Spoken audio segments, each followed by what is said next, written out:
2022 meeting. First, we'll start off a call to order and roll call. Tim Lovelace. Here. Carl Ray. Here. David Eaton. Here. Steve Breeding. Here. Rebecca Dye. Here. Horace Christian. Present. And Luann Wallace. Here. Ma'am, you have a quorum. Thank you, Mr. Lester. At this time, I'm going to ask that we rise for the invocation. Please remain standing for the Pledge of Allegiance.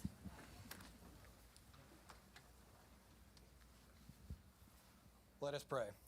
Father God, Lord, we love you, we thank you, and we praise you today, Father. Father, we thank you for the opportunity to come out and represent our county, Father. Father, we ask you to be with us, be with our leaders at this time, so they may make the right decisions for us, Father. Father, be with those that are struggling in all the parts of the world, especially Ukraine today, Father. Father, forgive us for where we fail you each and every day, and help us be better people and be better, more like you. For it's in your name I pray. Amen.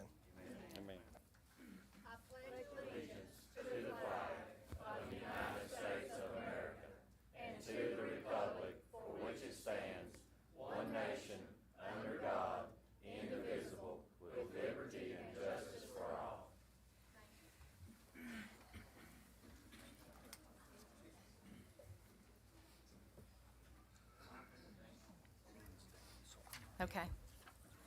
All right, at this time, I need to have a motion for an approval of the agenda. And I will ask, Mr. Lester, did we add the, what we needed? Because I'm working off my Wednesday agenda. Yes, ma'am. Thank you, sir. We added the presentations in. Okay. Madam Chairman, I make a motion to approve the agenda as presented. We have a motion. Do I have a second? I'll second it. Got a second? Any discussion? And all in favor? Aye. Any opposed? Thank you. Motion carries. Okay, we also tonight have an acknowledgement. And tonight we're going to have a little presentation for Honaker Police Officer, Mr. Noah Ball. And I have asked that Mr. Eaton take care of that. That is his district. Mr. Eaton? Is Noah in the building? Yes.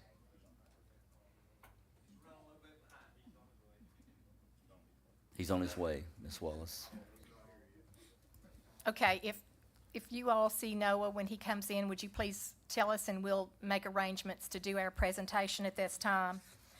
Currently, we have a presentation from the Cumberland Plateau Planning District, and that is Debbie Milton, and this is concerning the Daint sewer contract.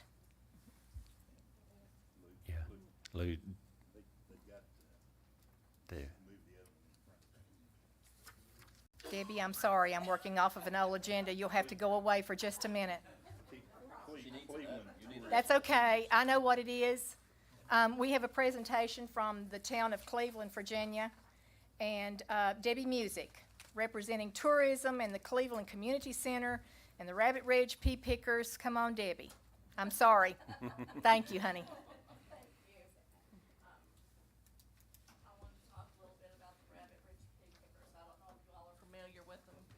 Or not, but I'm going to educate you just a little bit about tourism that we can bring to our county. Here in Southwest Virginia, we have a unique dialect and our style of mountain music that came in with our settlers. Our music is unique and usually tells a story. We take this music for granted because it's a dying art. We wish to keep our heritage alive and be different than the rest of the world. The Rabbit Ridge Pea Pickers is a homegrown, self-taught band, raising 13 children, most learning to play an instrument, singing our mountain songs.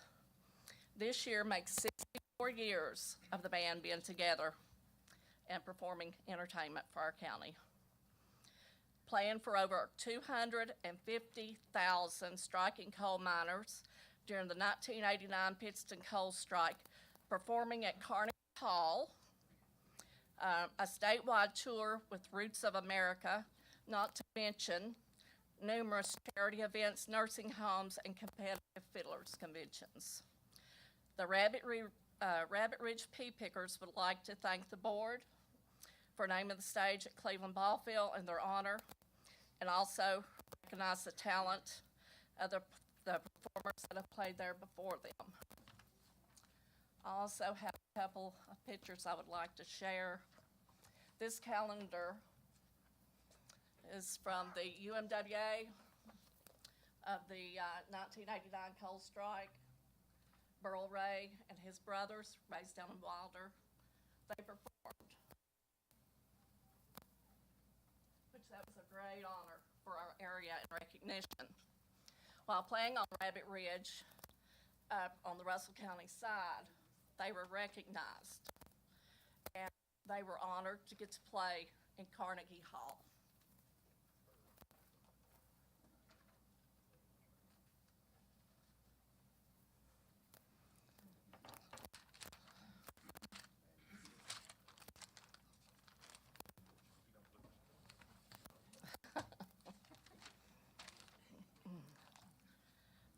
I'd like to also thank the board, the supervisors, for bringing tourism to our county. The Cleveland Horse Show, Mr. Eaton here, has so graciously helped so much with. It's been a huge success. Hundreds of people come to that horse show. And I guess you all been to Dip Dog, Shatley Springs, Pigeon Forge. They were just like Cleveland. They were nothing, you know. They had lost it all. Cleveland used to be the hub of Russell County. We had turkey drives. They'd bring turkeys in and sell them for the farmers. You know, they'd put a bell on a lead turkey and drive them into Cleveland. We had a carbolic plant. We had a knee-high plant. We had hotels, car sales. Don't have that anymore. We're in a flood zone. But Lonzo and I discussed that, and we could have a portable town. Who else has a portable town? Who would come to see a portable town? You put your town on wheels. You bring in your food trucks, your vendors. You can get old school buses that maybe you can get at auctions, renovate them, make you dining cars out of them, have picking porches in front of them, put everything on wheels and able to roll. If floods, take them up the road. We also need unique lodging. Do you know what glamping is? HGTV. We could have areas designed to bring money into our area by offering something different that nobody else has. We can have covered wagons, we can have solarized teepees, we can have the glamping tents, and also the covered wagons. We can have a chuck wagon in the center. We could also offer entertainment in a package and incorporate every small town in Russell County in this package. They could go to Honecker. What does Honecker have? Honecker's got a cannon. They've got a museum. They've got the music massacre that could perform an outdoor drama. You can come down the river, you can kayak, you can do fishing excursions. Then you come to Cleveland. We have the mussels in the Clinch River. All right. You can also, my mouth's getting really dry, I'm sorry. It must be the air. But we can also have the horse trails. Let them ride in a covered wagon if you'd like to do that. And we could offer unique food to our area. You can go on down, and I have to commend Miss Wallace on what she's done with St. Paul. It looks like something from Rockwell's painting now. I am so impressed. And I invested a little money up in Dane on some houses. I took a chance, and I'm so glad I did. I had people calling me from Wyoming, Washington State, Florida, New Hampshire, Connecticut. You know where they want to live? Daint. They want to live in Daint. You know why? Because of our unique living, our taxes. They don't have the hustle and bustle. They don't have the skyscrapers. But we're getting it cleaned up, right?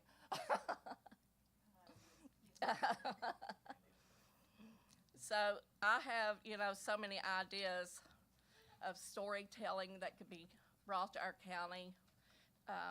The stage down at Cleveland could also be used as an outdoor drama.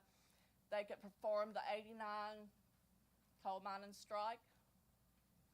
I know St. Paul's having a theater production through Labor Day, I think, or Memorial Day. And we could provide something like that. We could also change that stage for wedding venues. Have a country wedding venue. There's nothing else like that in our county. So that's about all I have to say. I just wanted to encourage you with what we have, because we take it for granted. We're used to it. But people all from here, they love our way of life, and they want to be here, and they'll come. Hikers, they don't spend a lot of money. Lookers, they don't spend a lot of money. We need money brought in.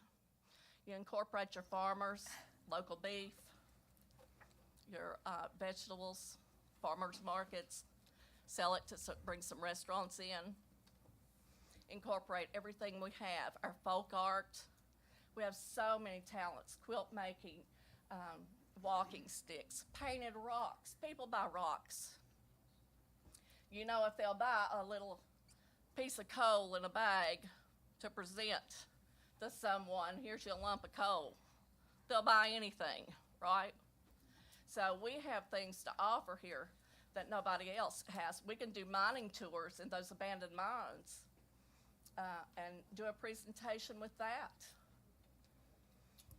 Debbie, So I'm am I going to tied ask. up? Well, yes, kinda. I kind of drug it out. Okay. We appreciate you coming Thank you. and sharing your information and your enthusiasm. Thank you It so has not fallen on deaf ears, I promise you. We're going to make sure that that stage is named, correct? All right. Thank you so much. We appreciate you. And thank you, Rabbit Ridge Pea Pickers. We love you.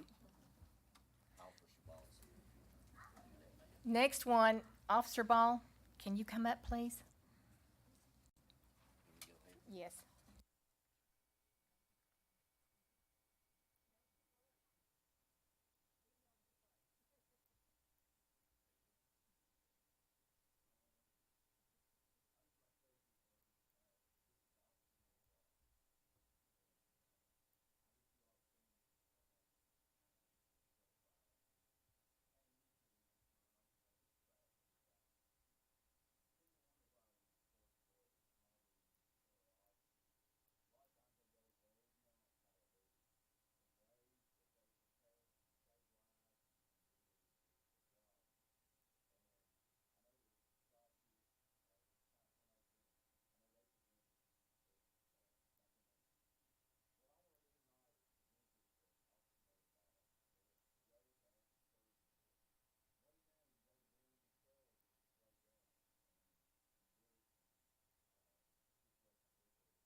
Okay, moving along, Ms. Milton is here for the Cumberland Plateau Planning District to talk about a little bit of projects we're working on.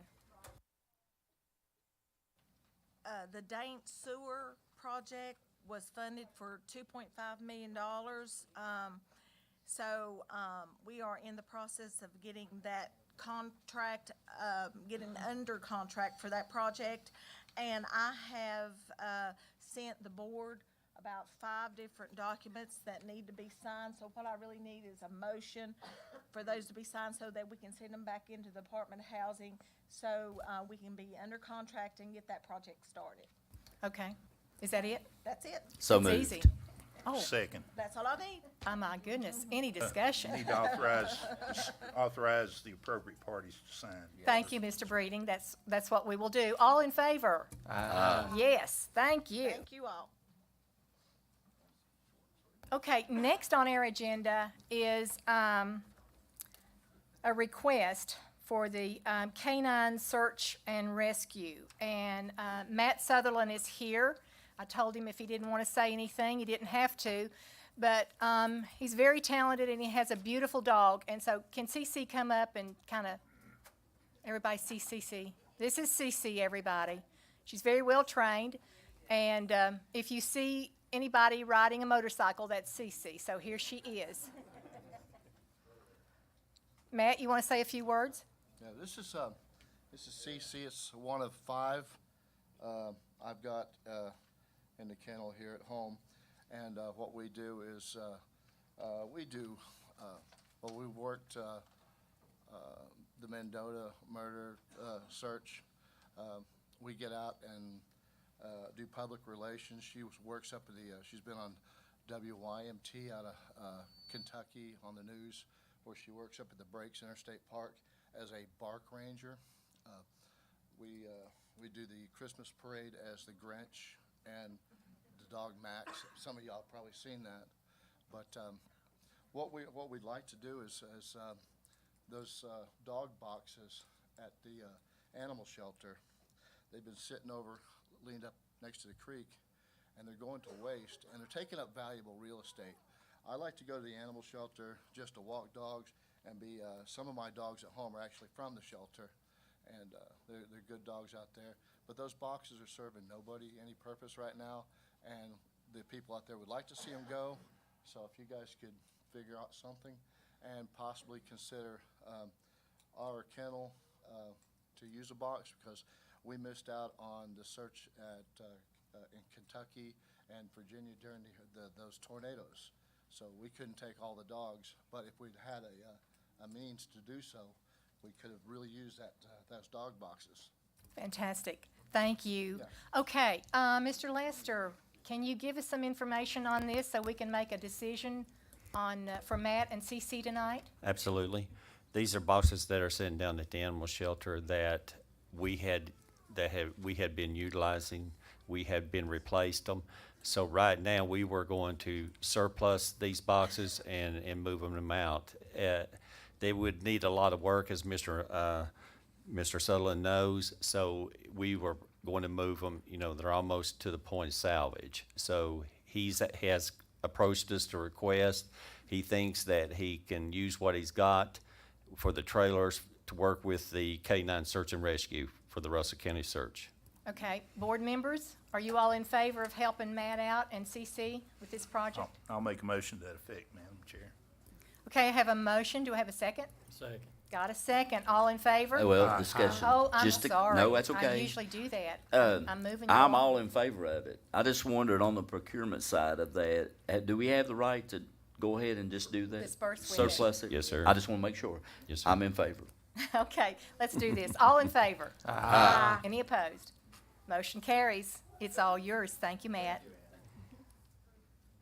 Okay, next on our reports tonight, or our presentations, is by the county administrator, and this is our 2021 county election redistricting plan. This is something that we've had to do through the census. So Mr. Lester will give you this report as we're all sitting up here looking at these big fat maps.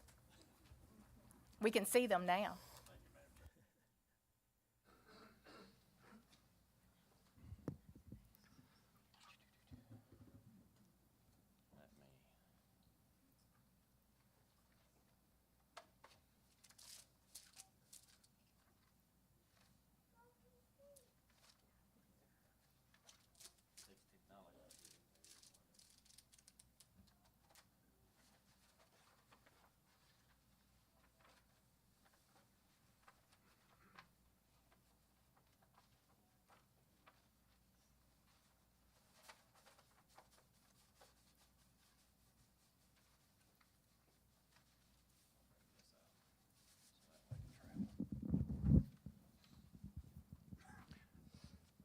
Thank you, Madam Chair, Russell County Board of Supervisors. As everyone knows, it has been that time again for the 2020 census. Everyone also knows that during the pandemic, I don't know how many of y'all answered the doors and how many you didn't, probably a lot that didn't, because the pandemic was going on.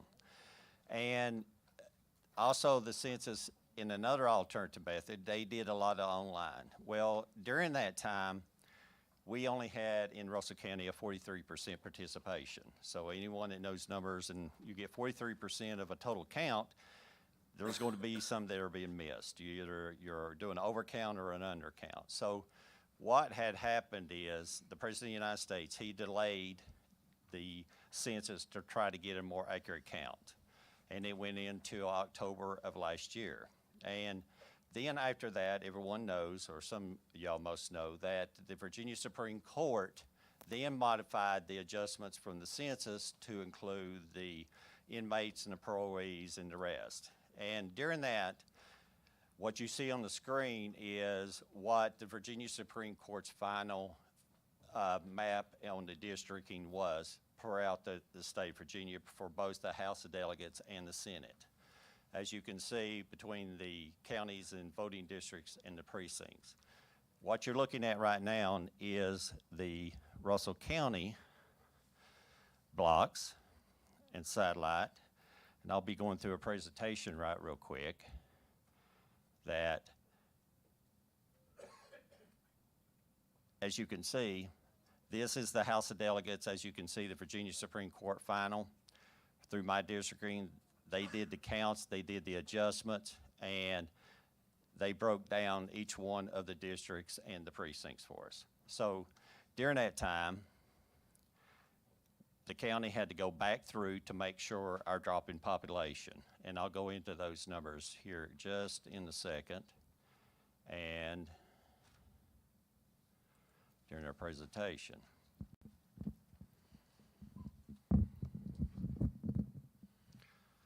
As I said before, this is the Russell County local redistricting. When we first got these numbers, we were very concerned. There was 43% in participation within a census, and that means a lot to the counties, especially during schools, grants, funding that we get. It has a very important role, and we did not want to be undercounted. You know, as hard as Southwest Virginia counties work, we need this, and it is a great supplement for our funding. It does a lot of benefits within our programs, within our different departments, in the schools, and provides, for example, free meals. These are the grants that come through and the funding that comes through.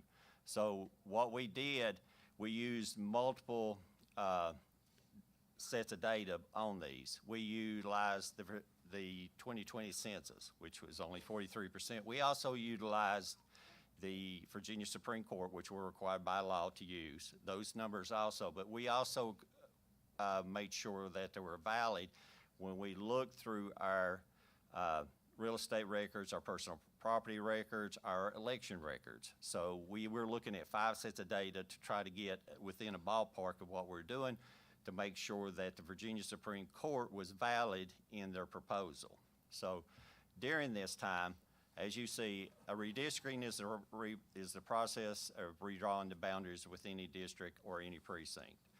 Districts must be drawn using the census data that have been adjusted by the Virginia Department of Legislative Services. And again, during the pandemic, it got delayed, and the Virginia Supreme Court required that the districts to be redrawn every 10 years, one person, one vote principle. And what that means is substantially equal population standard. Not every county is going to have, or every district is going to have an exact amount, and I'll go into those numbers later.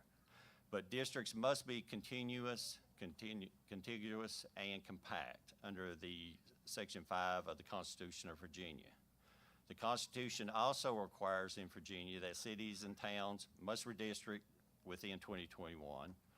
The districts must comply with the one person, one vote, and they must be contiguous and compact. Also,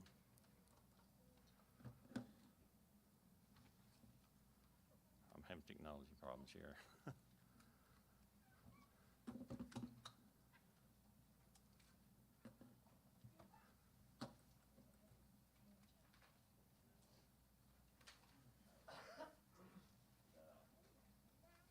There we go. Sorry about that. I may be too far away. Under the Code of Virginia local redistricting requirements, the General Assembly is responsible for reapportioning and redistricting all congressional and state legislative districts.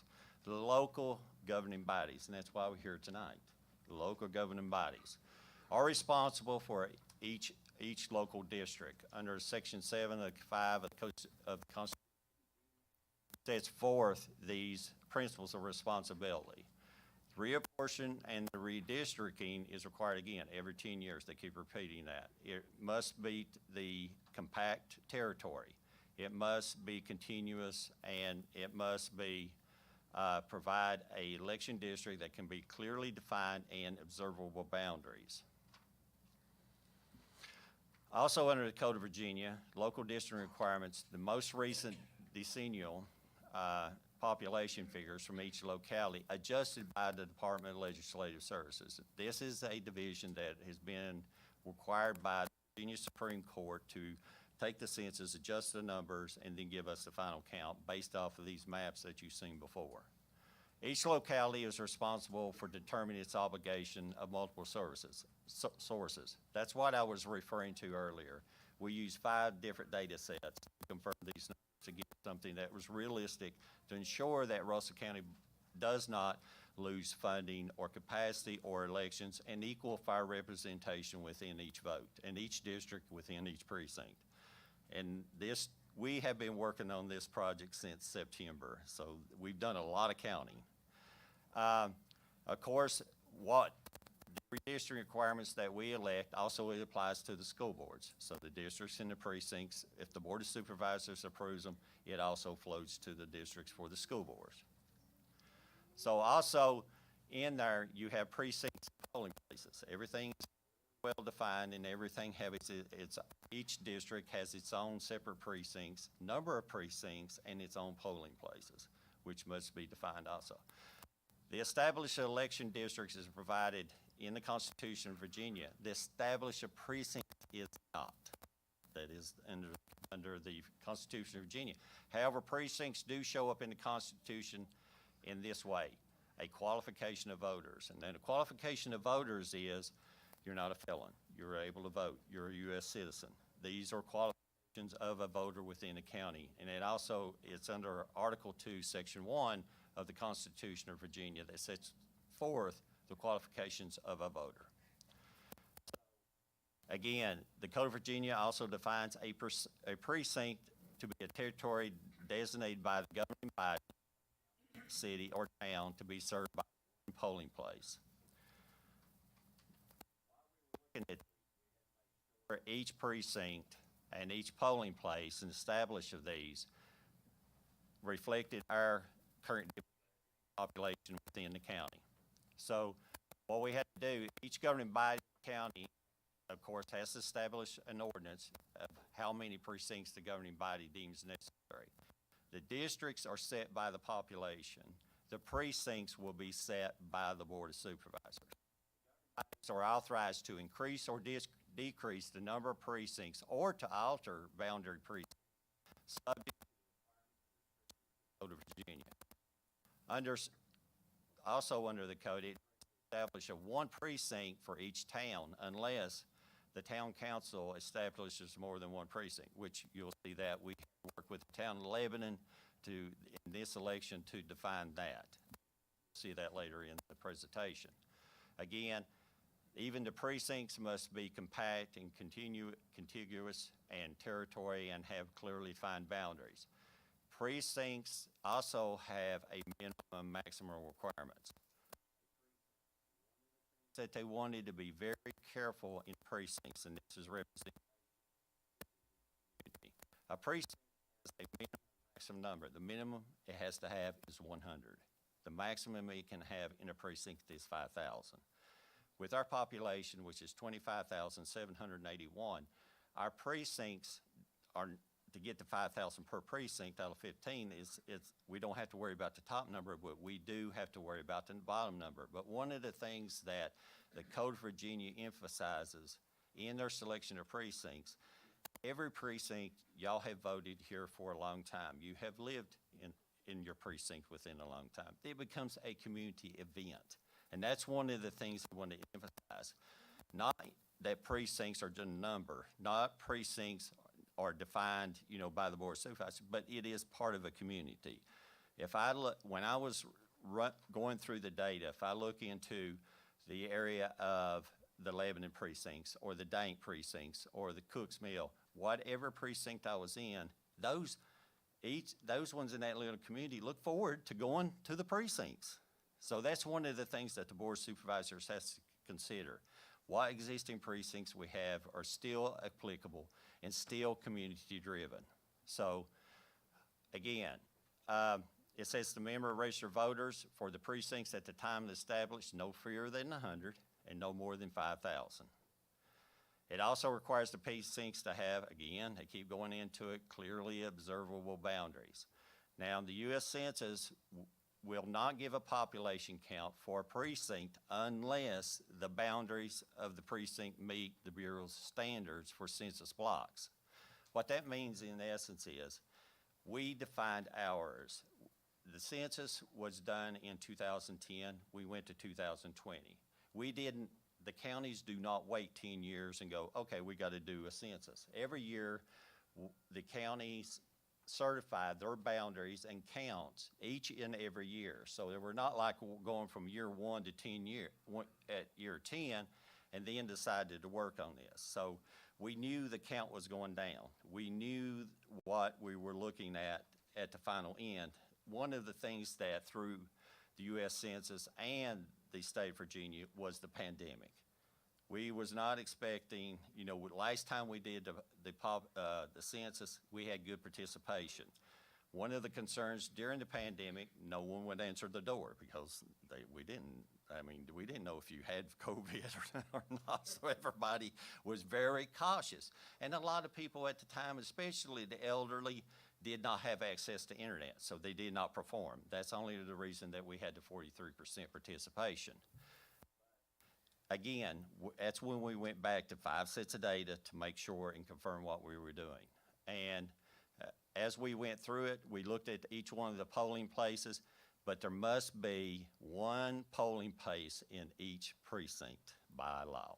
So this is one of those community things in each precinct. So during the 2020 census that was done by, Department of Commerce through the U.S. Census during the pandemic, which they mentioned here. There are 2 basic forms of information that was needed to redraw the district lines. The population data maps, which they got from Russell County, and you're going to see that. We had exact, numbers within each precinct within each district. They were really well defined. The Census Bureau provided both the adjusted by the Virginia Department of Legislature, which is the Virginia Supreme Court, of the adjusted ones, and those are the numbers that we utilize under the Public Law 94-71. So, and each one of the blocks under the Census Bureau, the counties, the towns, the precincts, which they call voting tabulation districts, the census tracts and blocks. That's how far it goes down. It goes from blocks to tracts to precincts to districts. It goes step up, step down. So during this time, we were making sure there was no boundary or annexations, any adjustments on lines. We was making sure that during both phase 1, phase 2, by the federal law, that we were complying with these numbers and utilizing them. We also made sure that the local electrical districts were approved by the Virginia Supreme Court, and we had substantial, equal, and permitted deviations. Now, what does that mean? And I'll go into that now. The U.S. Supreme Court has held that election districts are subject to substantially equal population standard, meaning that populations of a local election district must not be precisely equal.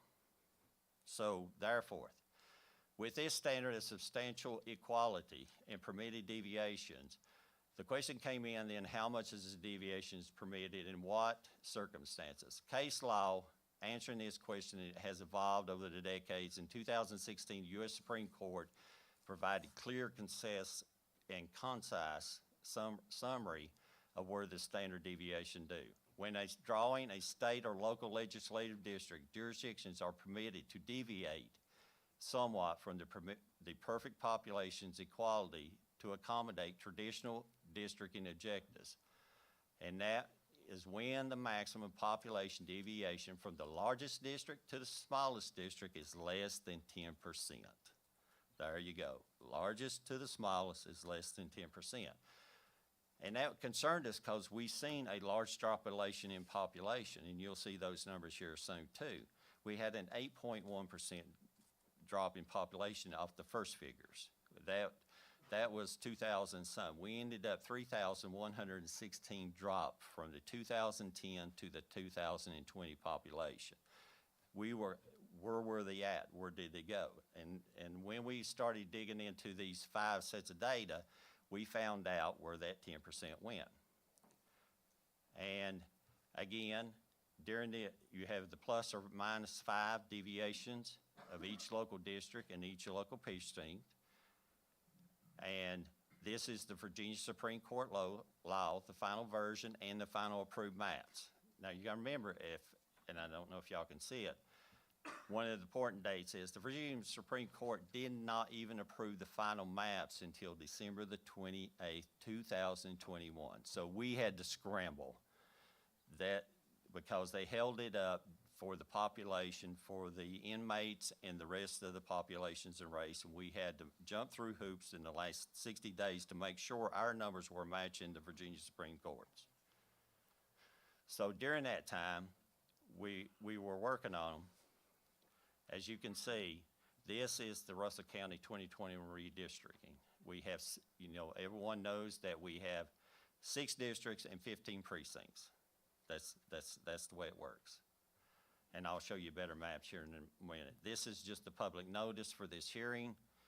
And these are demographics, as you can see, from the U.S. Census. And only I like these things. So these are demographics of our education, our skill sets, our employment rates, but they give you more than just a population count.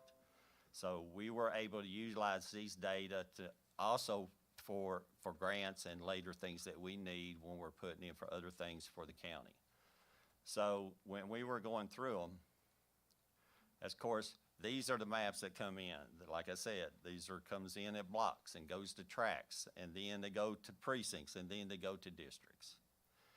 These are the defined districts and precincts. Each one of them, as you can see, is well defined. Here is the New Garden voting district. It's a GI block. It's got a population of 1943. It has a voting population of 1570. We had to go back and use our 5 sets of data to verify each one of these precincts in Russell County to make sure that they were still valid. As we went through them, then we picked up the other precincts within the county, from Cooksville, Moxon, all the way down to East Executive voting district. As you can see, each one of the maps and the grids equaled out into a population. Those populations are defined your districts. They all have to be substantially equal in population. So what did that come into? Sorry about that. If you're gonna do that again, you probably don't. Thank you. Yes. So here is the 15 precincts. And also in there we have, one of the good things, and I'm going to congratulate Russell County in the history that y'all did, and you'll see here in a few minutes. You had 15 precincts voting. You got 18,564 voters that's inactive, 412, a total of 19,066 all voters. And it breaks out to military and et cetera.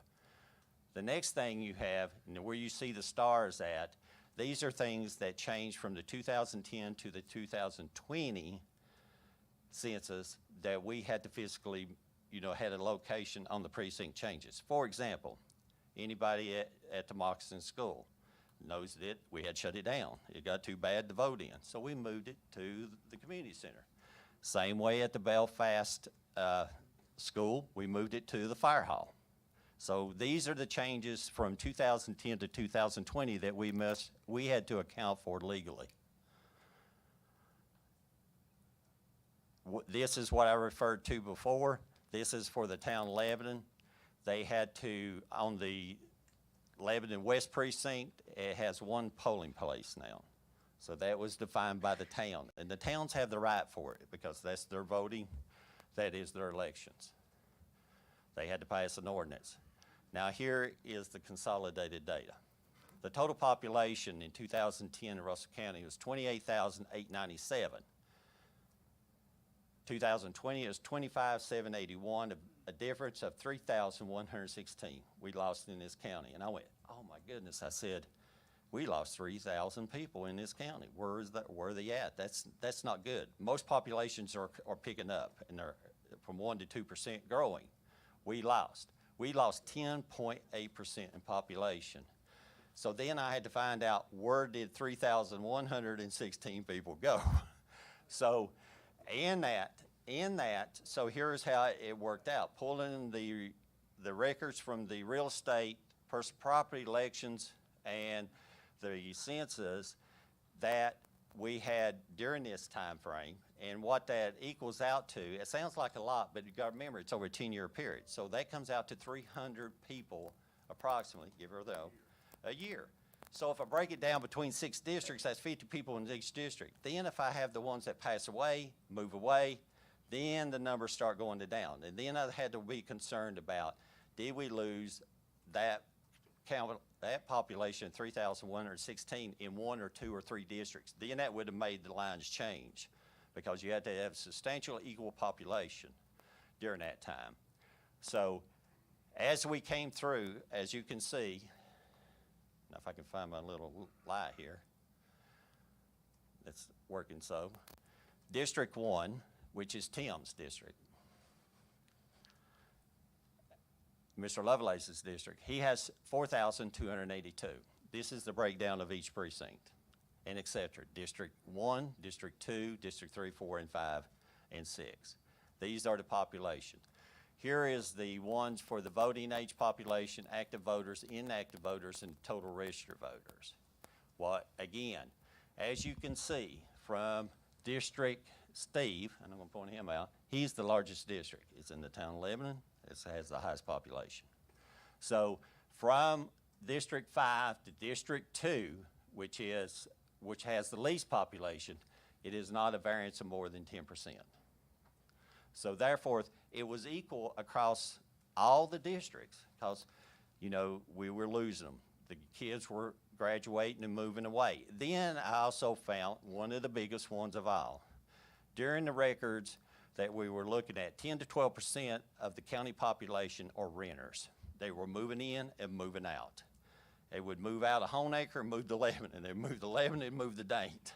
So they were fluctuating, 10 to 12% of the population was fluctuating during this time. They do every year. They do every month. So to get a base, this is the actual count from the Virginia Supreme Court that we can get valid records of real estate records on, not renters, but really valid records. And we know that Russell County citizens. And so the active voters, here's what I was talking to before. The total registered voters in 2010 was 19,102. We dropped 10.8% in population. Now, in 2020, we have 19,066 voters. That is 36 less, with dropping 3,116 in population. What did that mean to us? When we pulled the voting records, y'all come out and voted for the first time heavy in 10 years. So that's what it equaled out to. Y'all finally got out of the house. So I want to tell you, and what we did, and we went through these over and over to make sure and confirm it, but as you can see, 10 years and dropping 3,000, you still are pulling higher numbers voting, and that's why when you seen the national or Mr. Youngkin's election, how Southwest Virginia pulled him through.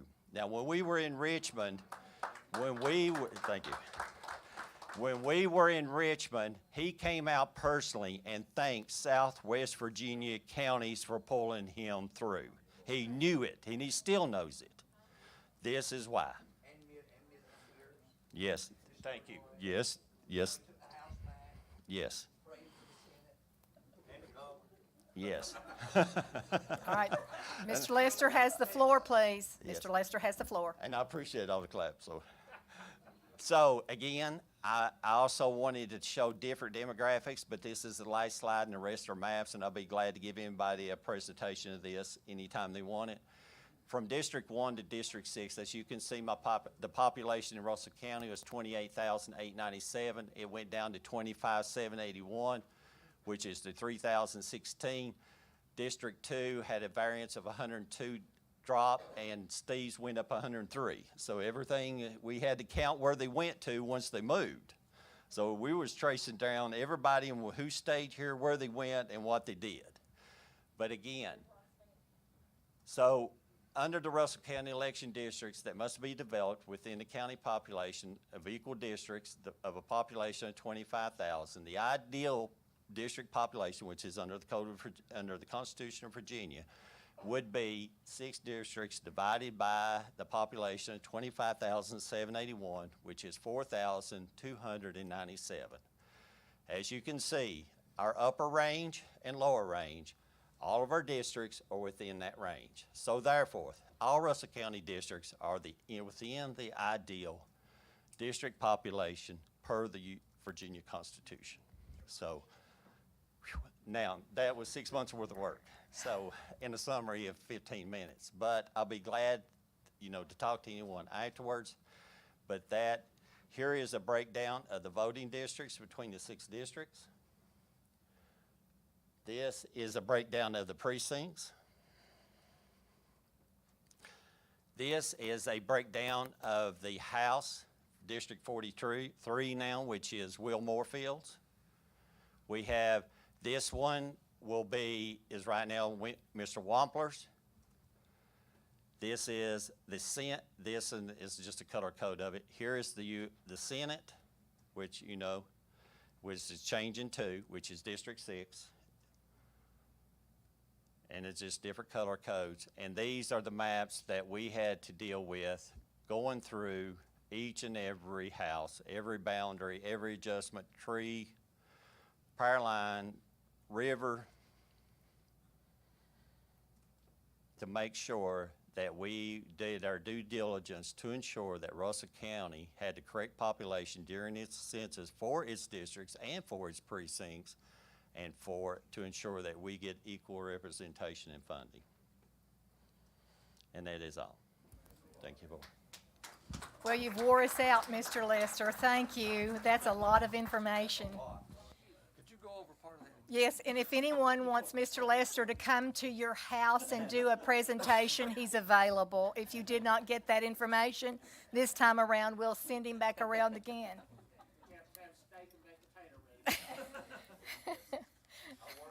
Thank you all for sitting through that. This has been an arduous task for all of us, and we wanted to make sure we got it right. So just so you're sitting here tonight and listening to this, we understand that it is a difficult thing to learn and listen to, but as you can tell, there's no stone left unturned here tonight, I think. Moving on, we will now have a public hearing, and so I will open the floor. Mr. Lester, do you do that, or can I? Okay.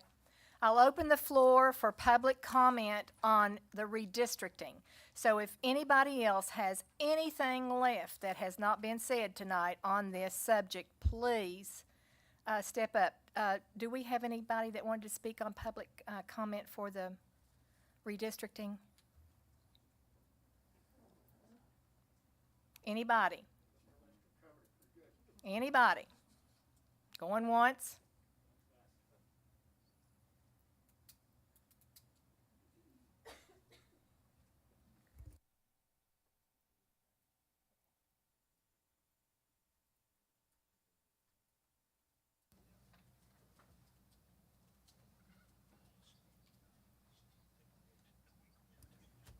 going to give you just a second or two more to make sure that all hearts are clear. Board members, do you all have anything you want to say or add? Lonzo, as I understand it, the basic boundaries of the district really didn't change any. Maybe just tweak a house here and there, is that correct? The boundaries themselves did not change. Now they what we did look, because each one of the boundaries are defined by the Board of Supervisors that are in place, and the precincts are the same. Now, based off the population, equal representation, each of the districts came within the range of the 10% deviation. It did not. Make a long story. I like talking this stuff, so guys. I think that's the biggest thing that the public would want to Yes. know, if the district boundaries changed at all, so they did not. And that is one of the things that the districts did not change, the precincts did not change, but the board, at their pleasure, have that authority to change the precincts. But guys, remember, these are just more than numbers. It's part of the community. So each one of the precincts has its own home, as they call it. So Wait, I have another question. You said the town of Lebanon only had one precinct seat now. for their voting, for the town council. Okay. Yeah. Yes, they moved it from the fire hall to the elementary school. Elementary school, Because okay. the bigger yes. Okay, but we still have the west and the east. You still Lebanon have the west precincts. and east Okay. because those are All right. within the districts of the Board of Supervisors. All right, thank you. Yes, sir. Anything else before I close this public hearing? Okay, I'm formally closing the public hearing. We are finished with redistricting. Thank you very much again, Mr. Lester. And remember, he will come to your house and do a presentation if you need one. All right, moving on. And I know that you guys have sit here, and I apologize that we've done this on a night that's maybe a little bit long for you. So, moving on to new business, I need approval of the minutes that you have in your packet. I hope everyone has read those thoroughly, and I'm ready to take a motion. I'll make a motion to approve the minutes. Thank you, Mr. Christian. Do I have a second? I'll second it. Thank you, Ms. Dye. We have a motion and a second to approve the minutes. Any discussion? All in favor? Aye. Thank you. Approval of expenditures. That's in your packet also. I make a motion, we approve our expenditures as presented. Thank you, Mr. Breeding. I need a second. I'll second. Second, Mr. Christian. All in favor? Aye. Any opposed? Motion carries. Should have asked for discussion. And I'll take chairman's pleasure here, but our budget and everything with our financials, we're still on target with everything, correct, Mr. Lester? Your microphone isn't working. Yes, ma'am. Thank you. All right. Now we're moving on to committee appointments for board consideration. We have the local college board, which is Southwest Virginia Community College Board. Dr. Brown has resigned that position as he is retiring from the school. So I need a motion to fill this board term for 4 years. Madam Chair, I'd like to nominate Cynthia Compton. Okay, we have a nomination for Cynthia Compton. I'll second it. Okay, we have a second. Any discussion? Okay, all in favor? Aye. Any opposed? Any abstentions? Thank you. Next, we're moving on to the Russell County Public Service Authority. We have a vacant seat there. It is a 4-year term. It expires on June 24th of 2023. And I believe that is Mr. Lovelace's district. Yes, ma'am. I need a motion for an appointment. I would like to nominate Tommy Tigner. Okay, we have a motion for Tommy Tigner. I need a second. I'll second it. Got a second. All in favor? Aye. Any opposed? Hearing none, motion carries. Okay, now we have come to the time that I think most of you are here for. This is our citizen comment period. Now, I will ask you, if you want to speak, your name is on our list. Please speak into the microphone and give us your name and your address, please. And also, I will call each of you. You will have 3 minutes. Now, I'm not going to be real strict on the 3 minutes, but I'm pretty strict. So if you are finishing up a sentence at the end of that 3 minutes, I will let you finish it, but I won't let you have a whole paragraph or a page. I asked each of you to be cognizant of the time. If you have things that's already been said on your list, and it's no different from anyone else's, please lend your time to someone else because your questions will be answered. I'm asking our attorney and the county administrator to take notes during your comment period because we want to make sure we have no misunderstanding when we walk out this door tonight. And so Ms. Patton will be writing down your concerns. That way, you will have a direct answer at the end of the public comment period. In other words, when all hearts are clear and everyone has spoke, that will be the time that they will address each concern concerning what you're talking about, and it will be by Virginia code and the new ordinance that we are implementing for noise. So I hope if you don't understand it, I'll help you along, but I will call on you. So I want to hear everything you have to say. No questions, no comments are bad. This is us trying to make it better for all of us. So I asked you to be polite, and we will listen. Thank you very much. I'm going to get ready to call. Okay, first one is Wayne Perkins. Mr. Perkins, you're on the spotlight first off. Thank you. Well, my name's Wayne Perkins. I'm 114 Friendship Drive. Turn your microphone around. Turn your podium around. You're addressing us tonight. Okay? That'll help you. All right. Thank you. I'm from Swords Creek, and I'm a pastor at Revival Center in Swords Creek. And my concern with the ordinance is things that we have been confronted with over the pandemic. Throughout this pandemic, the governor, then Governor Northam, had his regulations and rules that we had to abide by.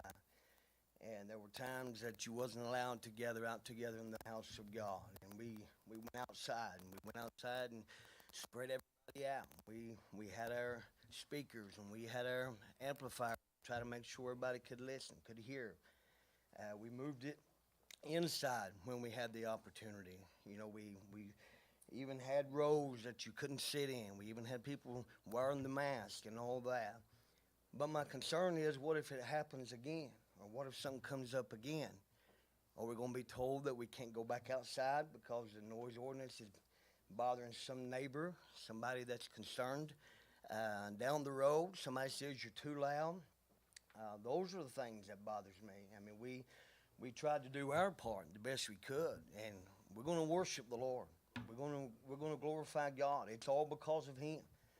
And you know, whether that gets too loud, I mean, I apologize. If that offends you, I don't apologize for glorifying God. I don't apologize for worshiping the Lord.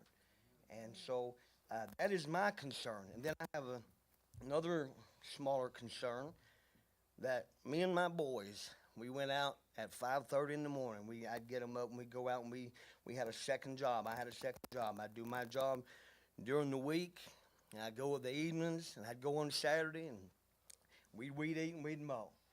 There were times it may have went by the time frame. I don't know exactly what that time frame is, but I do know we'd be up at 5:30 in the morning to try to beat the heat.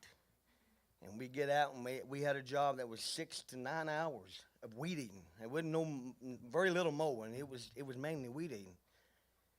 And you know, you can have neighbors say, "Well, you're bothering me. You're disturbing me." And getting up 6 o'clock and weed eating. I mean, we got up 5:30 to get ready.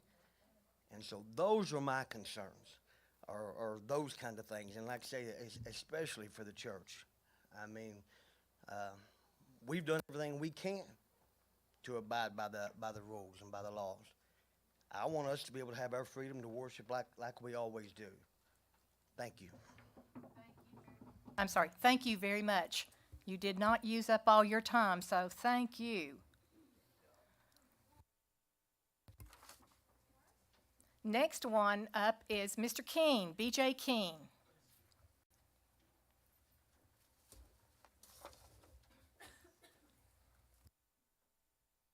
The kind of noise ordinance I've been talking about It's not the church.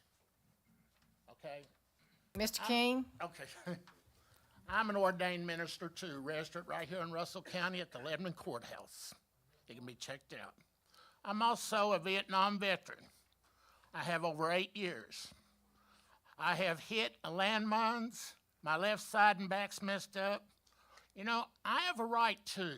I have a right so when I lay down at night that I can get a little rest. We all have rules and regulations. You have a license. But if you abuse that license, driver license, to where you're endangering somebody else, you can lose it.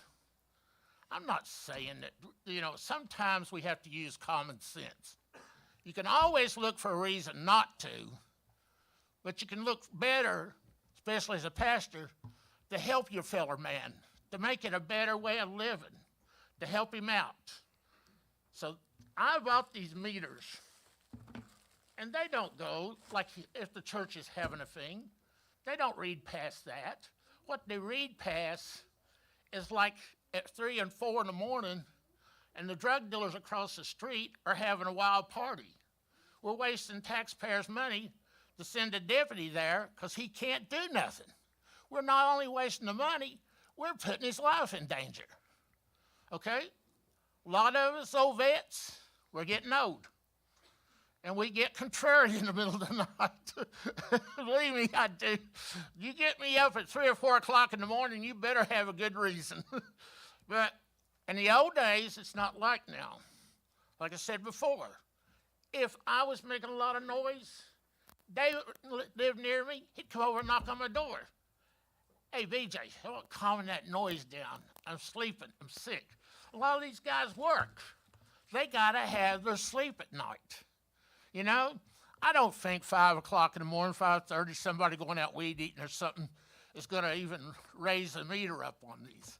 It has a good sound barrier. It shows you what's accessible and what's not. But if you're talking about 3 or 4 in the morning and they got the stereo blasting so loud that it wakes up the whole neighborhood, you're infringing on all their rights. They all have a right to sleep. They all have a right for peace. Not only that, I have an old guy, 80 years old, that drives the bus. He leaves for work at 4:30 in the morning. If he don't get his sleep, we're not only endangering him, we're endangering all those kids, and they come over your way. He goes over there and picks those kids up and brings them back to the college. He gets back home about 10:30 in the morning. He's got to go back to sleep. You know? That's all we're asking for is pure common sense. I'd like to pass these meters out. I'll give them to Miss Wallace. You can look at them. Y'all can decide what you want to do. The compliments to Russell County. You want to use them, you can use them. If not, give them back to Miss Wallace. You can give them to me back later, whatever you want. I even checked though. The town of Lebanon has an ordinance. And their ordinance just says at 11 o'clock. Mr. King? Yeah, I know, I'm over. It's quiet time. My 11 o'clock is up. I'm out. That is too cool. Thank you, Mr. King. I appreciate it. I've got Matt Sutherland down here, but I think that he signed up to speak before, so we're good. Is Matt and Cece's gone, right? Okay. Next in line, we have Mike Dye. Mr. Dye from, and please remember to give your name and address. We haven't been doing that. My name is Mike Dye, 10300 New Garden Road, Harnett, Virginia. I live in District 3. I had a good speech today till I found out everything I complained about is supposed to be exempted. And I guess what bothers me the most is I talked to 2 supervisors, and they didn't know everything was exempt, from dogs barking to church. All church activities are exempt. And, you know, you get to talk about all church activities exempt. I mean, you're opening the door for everything. And, you know, so I finally just asked a question. I asked why, what's not exempt. And it was brought up, and 3 supervisors brought this up about people sleeping through the night and getting up the next morning. Everybody don't work day shift. I mean, you've got people that work second shift, third shift, that sleep during the day. And you may have a third shift guy that wants to sleep from 2 p.m. to 9 at night. I mean, does he not have the same right to sleep as the day shift guy does? I look up here, we've created in 1786, we've gone 236 years without a noise ordinance, and I think we could go another 236 without a noise ordinance. And if I go outside. Ladies and gentlemen, Mr. Dye, ladies and gentlemen, I asked you. If I go outside for a church service, and I read that in there, it talks about but it talks about an amplified voice. I mean, we've got people that lives up from the church where I pastor that says they can hear our church services now, and we're inside. And I just want to be guaranteed that if we want to have a watch night service that goes past 12, ain't nobody going to come to the church and tell us, hey, you got to quieten it down. Or a tent revival outside, or a sunrise service at 6 o'clock, or whatever. And you know, I asked a couple of supervisors about running saws late at night, and then I found out today that's exempt. What about farm equipment after 9 o'clock? I found out today that's exempt. I mean, if all this is exempt, well, my district supervisor didn't know. The supervisor at large didn't know. The only reason I found this out today was because I called the chairman and asked to move the meeting down in the conference room. And I think it's very disrespectful that you didn't for the crowd. I think when you can say, well, there'll be enough room to sit and stand, I really think that was a ridiculous answer when you get to sit in padded seats up there that's paid for by the taxpayer. And then this would have been so easy to move. And I'm not being a smart aleck, I'm just telling you fact, Jack. I mean, you know, but after calling today to get the meeting moved, I found out that this is exempt, that's exempt, this is exempt, that's exempt. If everything's going to be exempt, then there's no use voting this noise ordinance in. This should be voted down 7-0. It shouldn't pass. And thank you for my time.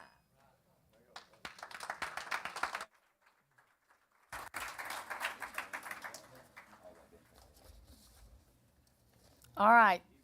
I'm going to butcher this, so please forgive me. It looks like Cody. Okay. Cody Jackson, come on up. I apologize.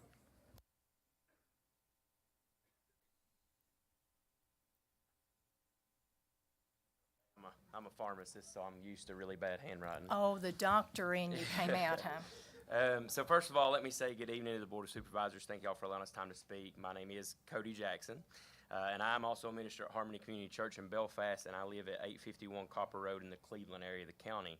I came today to voice concern over that noise ordinance. After reading the actual ordinance, I did come to believe that great effort was made with regards to making sure that it kept in line with established legal precedent regarding the objectivity of what actually constitutes a noise disturbance. However, I still believe that the ordinance does propose some potential risks to cause unintended hardships to the residents of our county. I think a little too little consideration was given to the cultural aspects of our community, especially with respect, of course, to free exercise of religion. I have lived in Southwest Virginia my entire life, and being a Christian myself, I know how many deeply held traditions that we have. I have grown up listening to great men and women of God declare the glory of God with great fervor and excitement. I've watched many weary folk who shout the victory of God with tears streaming down their face. On the outside, their life looks like they have no reason to have the joy that they have. And now, while we as Christians typically will condemn pointless racket, we are anything but quiet. Most of us ring in the new year with services lasting well past midnight.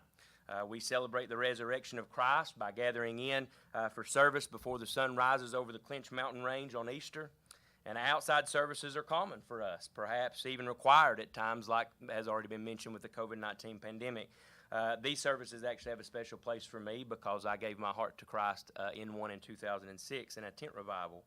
So I want to be specific. My greatest concerns lie with a couple of the following things. Exception K mentions that protected expression would not be a part of this ordinance, but it also carried with it not amplified expression. Now, if amplified expression means or can be defined, or any of these fall into that definition, as shouting or yelling or singing, then most Baptists and Pentecostals here are simply going to call that a great meeting. Furthermore, while exemption were given to a great many things, such as sports and other things, there's no direct mention given for a regular course of a religious service. So I feel like we desperately also need a specific call out for religious services that are conducted outdoors on private property. The reason, of course, being already mentioned that we could be able to go out in course of a pandemic, or in course somebody like me is lost and really needs to hear the gospel and will come to a tent revival when they won't come to a church house. It may seem unnecessary for some of you to drill down such specifics, but I want to remind you of this, that just this year in a county of Michigan, a board stopped praying before their meetings just like you did tonight because that the Freedom from Religion Foundation admonished them for doing so. So I ask that you postpone this until more public comment can be made. Thank you. I appreciate it.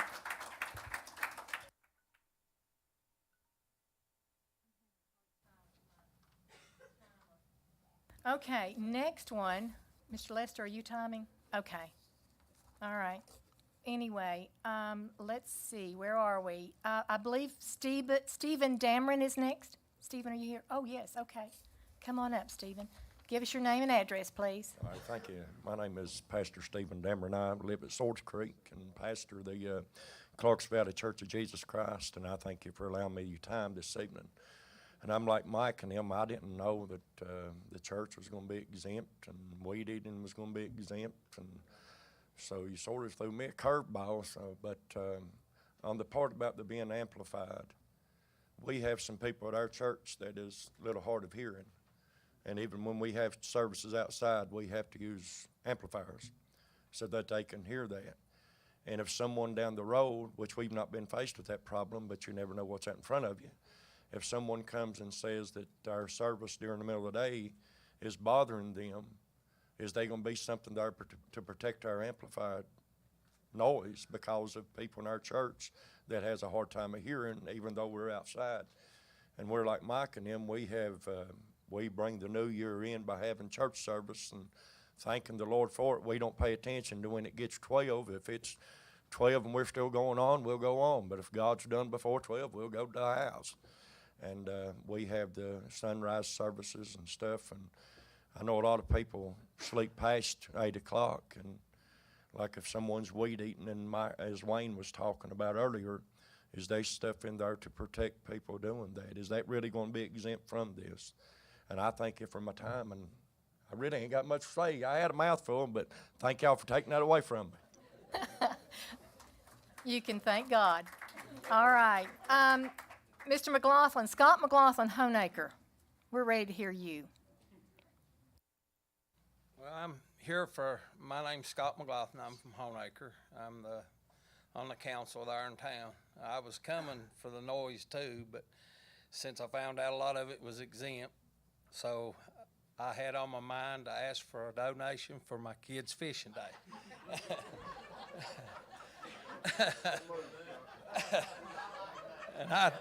And I was also told that Lonzo had the money. But you have to listen to redistricting. But I appreciate anything the board can do to help me out.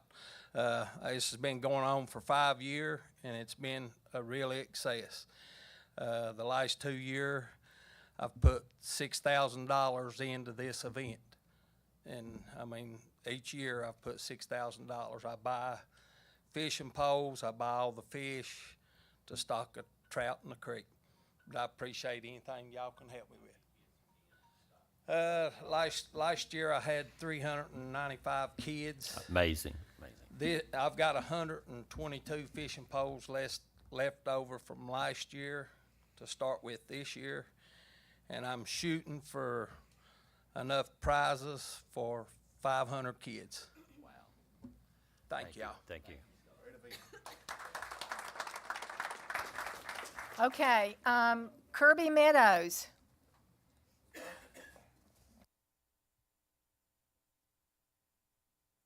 Thank you, Board, for letting us come tonight and speak to you. My name's Kirby Meadows. I'm from Honaker, live up in Stone Branch area next to Drill.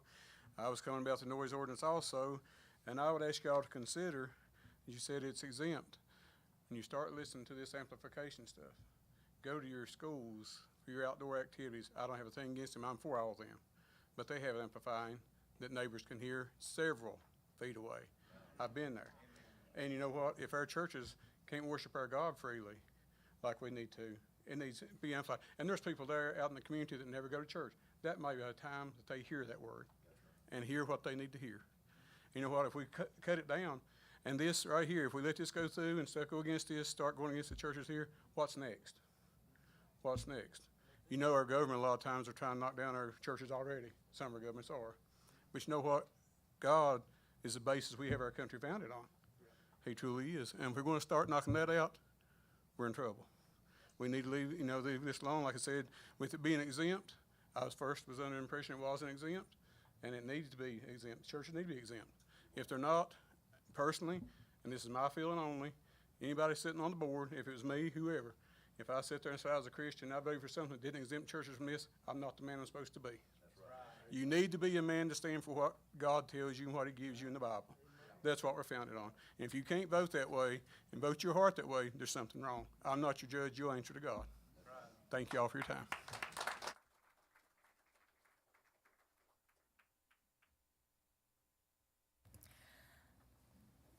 Okay, Don from Green Valley. Oh, man, I'm so sorry. I'm slaughtering your name. Thank you. I know who you are. Welcome. Help us out here. I'm Dr. Don Zampona. I live at 845 Green Valley Road.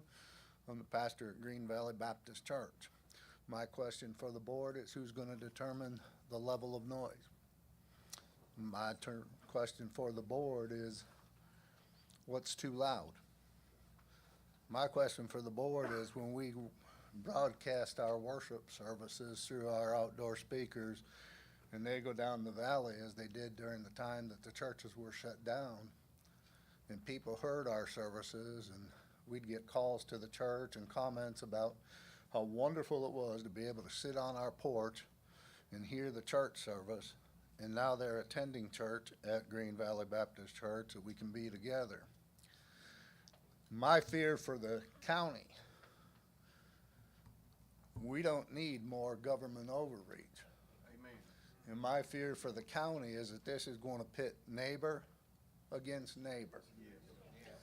And my fear for the county is, again, I ask each one of you, who's going to determine the level of noise? Who's going to determine if something is too amplified? Now, we've heard a lot about a lot of stuff being exempt. Well, so many things are going to be exempt. Maybe we just need to exempt this thing right on out of here. Thank you, Pastor Don. Mr. Lester, my calculations and yours are not working out very well because I don't know about this. But anyway, we'll work through it. I promise mine says 3 minutes. See? Yours is slow.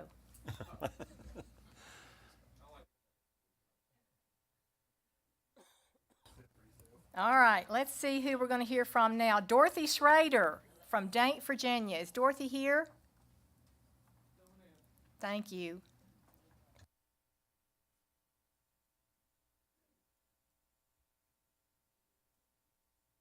How are you?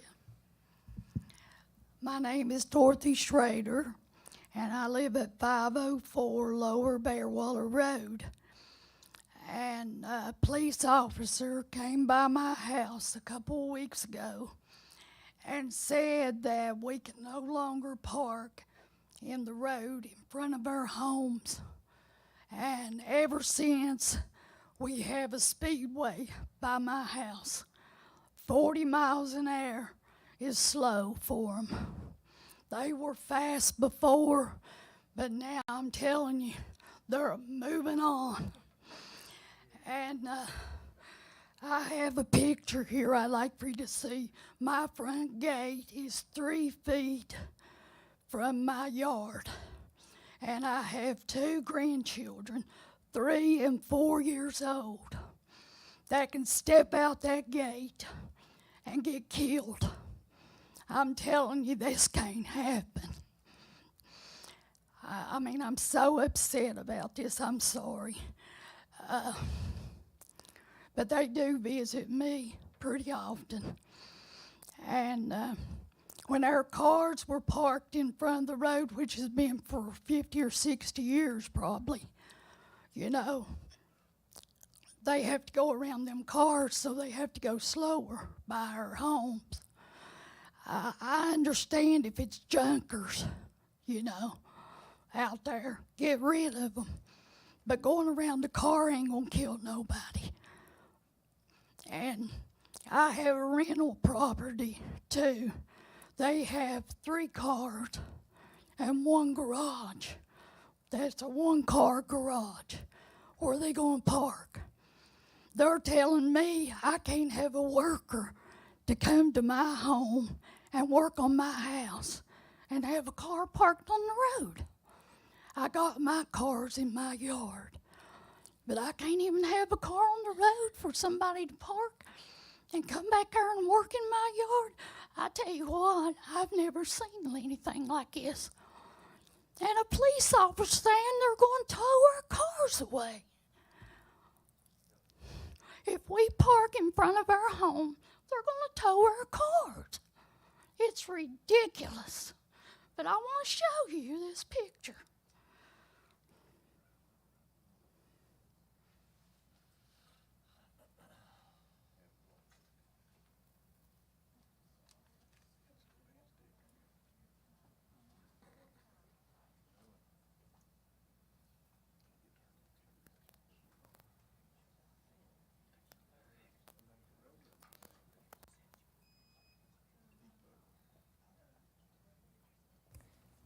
Will, have you found it? Here it is. Uh-huh. There's my gate. Uh-huh. And now they're driving as far to the right as they can. We'll probably need to work on that, okay? Trust me, okay? Thank you. Thank you, Dorothy, for coming. We need speed signs and bumps. Yes, thank you. All right, Gary Dodson. There you go. Castlewood.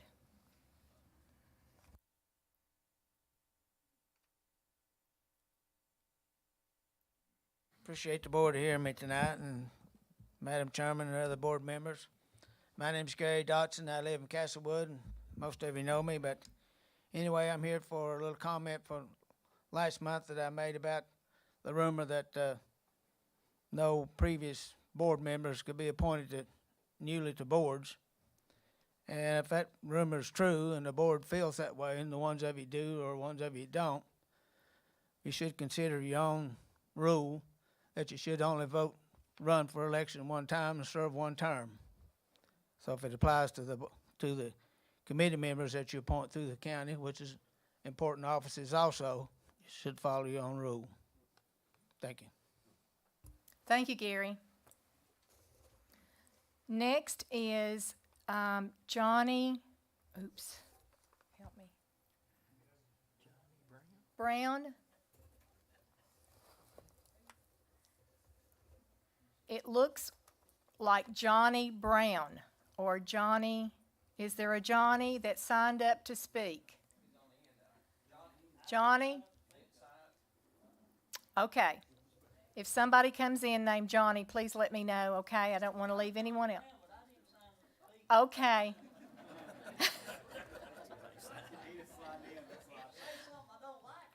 Okay, thank you. All right. Okay, let's move along. Lynn Hess.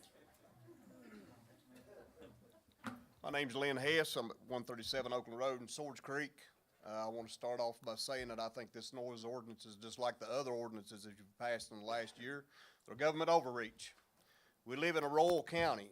We do not live in a town. I do not live in a town, and you don't need to be making it like a town. And that's what you're trying to do with this ordinance. I don't live in town of Lebanon because of the ordinances and law. I don't live in the town of Honaker because of the ordinance and the laws and the taxes that they have. I don't live in the subdivisions like Gray Hill because you got homeowners associations and things that you got to abide by. I live in a country. I live in the country where I can do what I want to do on my property. Miss Di, I'd appreciate your attention, honey. All right, please do. I would like for you to leave my county alone as far as putting all these laws on us And us, we are residents of a county, not of a town, not of a homeowners association. I understand this man's problem back here, Mr. Keene. He was talking to me. We need to pass some kind of law to pinpoint these drug dealers.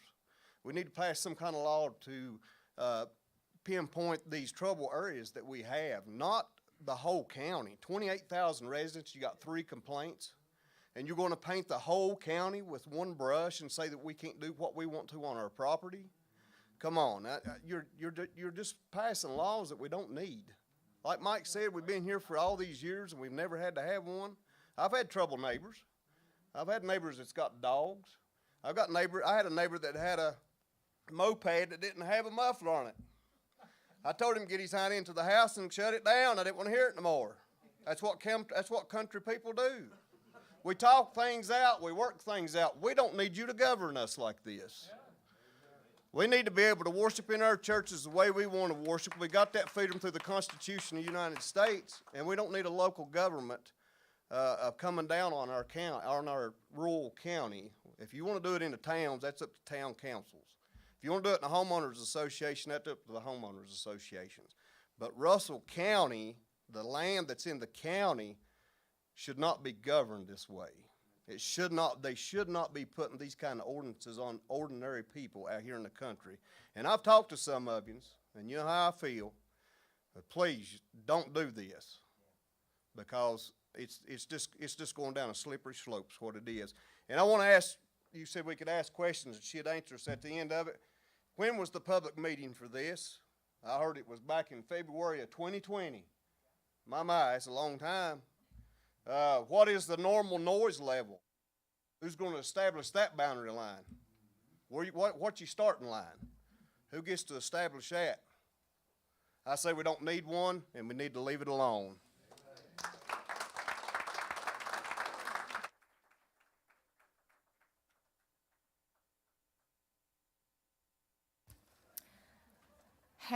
Harold Asher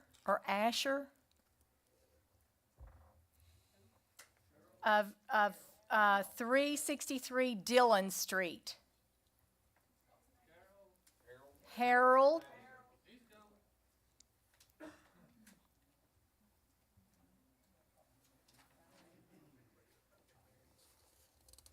I'm Harold Osborne. I live on 363 Dillon Street. My wife was going to speak next, but she doesn't. Oh, that's okay. But my issue is with the loud radios, okay? I have a daughter that is autistic. There's times she will literally pull her hair out and beg me to make this stop. We've tried to call, to speak to the sheriff, but they can't do nothing. There should be something in place to take care of this. I work 5-6 days a week. There's times 6 o'clock in the morning, this has went on with the loud music. And when we call, nothing gets done. And there should be something there to stop this. If you're in your living room or in your dining room having dinner and it sounds like a concert in your kitchen, that's a little loud.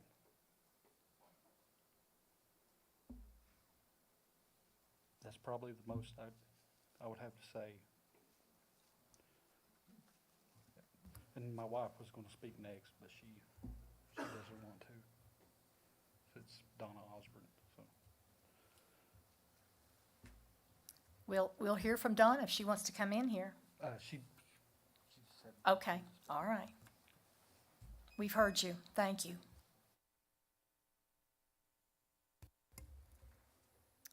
Ronnie Sharp.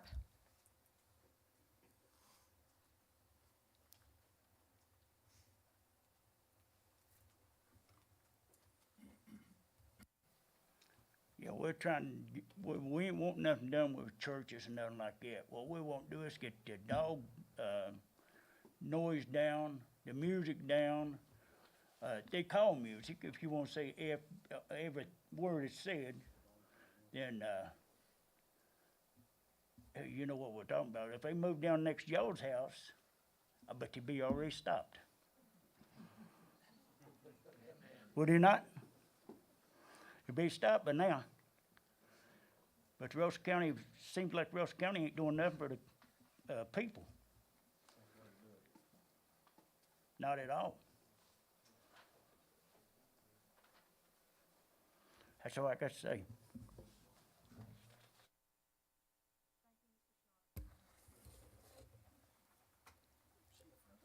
Chad Lampkins.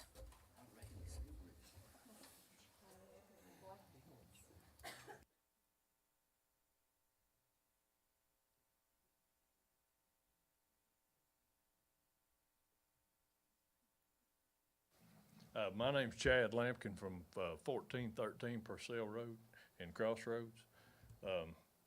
I basically just agree with most of the people that's already spoke. I'm not for any kind of ordinance in our county that would allow neighbors to spite one another. I really do feel sorry for these people that are having problems out of bad neighbors. But I don't feel like there's any way that any kind of government situation can mandate that people get along with one another. I don't think that's possible. What would we do about dogs barking late at night? I guess same thing we've always done. I mean, there's never been a time when all of us not been bothered by dogs barking late at night. I mean, I don't see how we can, or your neighbor playing loud music. There's never been a time when we ain't been bothered by things like that. It seems to me like that's about the only two things that this whole ordinance is supposed to cover, and everything else is exempted. And it looks to me like it would be easier to try to come up with some kind of situation where we could take care of these problems that are actually bothering people. I really do. I know it's a problem. I realize that people have neighbors that you just can't get along with. But if we could figure out some way to just take care of those certain problems instead of just putting this whole ordinance out here and then exempting 19 things, it seems to me like that's an awful lot of exemptions for something.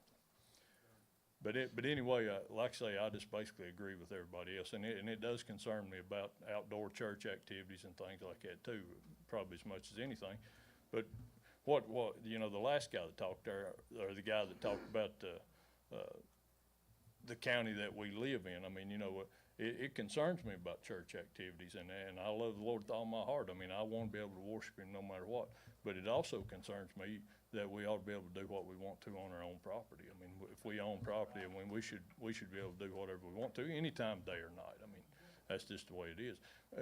We need to be respectful of our neighbors. I mean, if I have neighbors that sleep of a daytime, I ought not to be making a whole lot of racket of a daytime, much less of a night. I mean, we just ought to be respectful of our neighbors.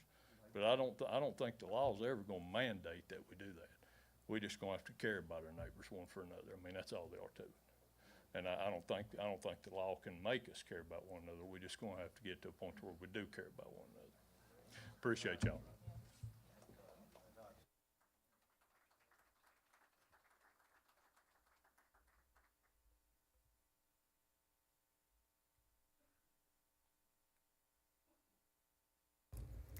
Next one on our list is Larry Hughes. Mr. Hughes, are you here? Thank you.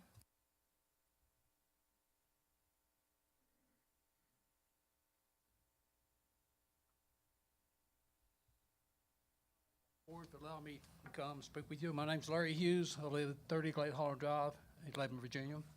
And I'm just going to tell you, I think I'm against the noise ordinance. I talked to my wife about this evening. We had some neighbors that caused a lot of problems, like you said. She and I agreed. It's an overreach of the government. This county was formed, 1786? Why now? Why are we doing it now? It's been here for many, many years. I think it is a government overreach, and I think we need to reconsider this. Again, my question to you, it's been asked before, what is noise? What level is noise? Who makes that decision? There's no way of saying, I may think one thing's noise, somebody else not. Some people like loud music, that's not noise. Other people like loud cars, that's not noise to them. Who determines what the noise is and what level it is? Who makes that decision? The question with noise, are we talking about domestic animals? Are we talking about cows, dogs. I heard the thing about dogs. How about roosters? When did they crow? I mean, what are we going to do with the roosters? They're crowing on my property. What are we going to do about it? This is an overreach. We don't need to move in this direction. Washington County did the same thing a couple years back. After they did it, they said, we made a major mistake. An example, there was a gentleman who lived out in the country, way out in the country, miles and miles out, been there maybe 40 years, had dog kennels, and that's part of his living. Had some neighbors move in from somewhere, and they complained. Finally, they got him in court, fined him, made him get rid of his dogs, and that was his livelihood. What are we going to do? The law was on the books. Once it's on the books, it had to be enforced. The attorneys, the Commonwealth attorney, they had enforced that. And the county said, we made a mistake on this. And I'm telling you, you don't want to make this mistake here in Russell County. You need to consider the citizens, again, because I've got a dog barking, I got kennel barking, I got rooster crowing. That's on my property. I've got to do something with it. So if I got a farm, I got cows mewing at night, or horses neighing, what are you going to do? Get rid of all of them? So we need to really consider this. There's something needs to be done. You know, when we have neighbors that are unruly, there needs to be something. This is not the way you do it. Why do we attack every citizen in this county? Every citizen, because you make something that says 2 or 3 people, and I really feel for them. My wife has a problem with this, and I hate to have our neighbors do what they did, but we can overcome that. Thank you for the time. Thank you, Mr. Hughes. Next on the list is Randall Smith of Gravel Lick. Randall?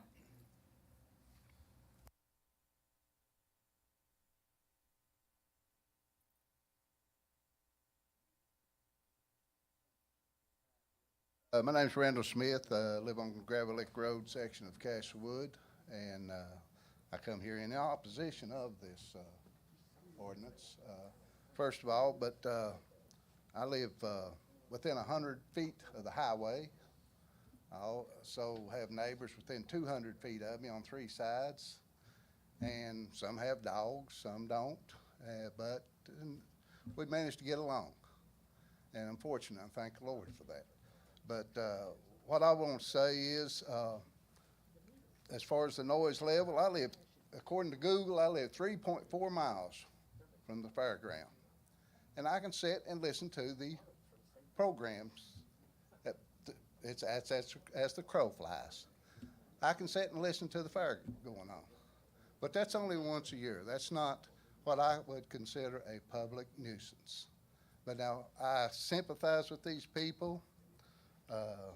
Mr. Osborne, Mr. King, it's an individual thing.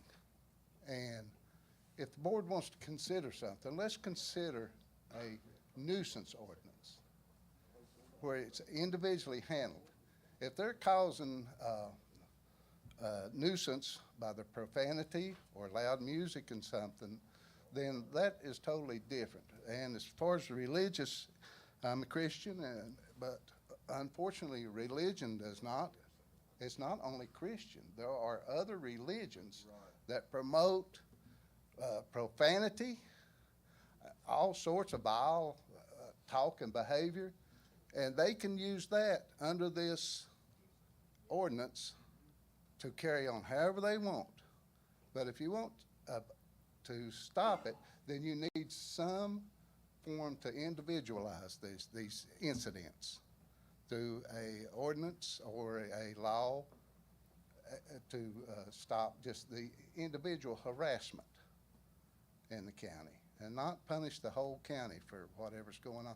This action here sounds to me, it's just malicious behavior caused by a few people. And if under state laws, it's covered in public.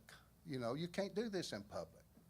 But it doesn't cover private property. So if my harassment extends, or my vulgarity or profanity extends beyond my property lines and toward my neighbors or whatever, then I'm the one responsible, not these other citizens in the county. And I should be held responsible if I do that. And that's the main point I want to make. Let's help these people, but let's do it in the right way. Come up, I mean, a lot of minds in this county. Come up with something that we can do this in the right way and still not infringe on the freedoms of the law-abiding, peace-loving citizens. And I thank the board for the time. Thank you, Mr. Smith.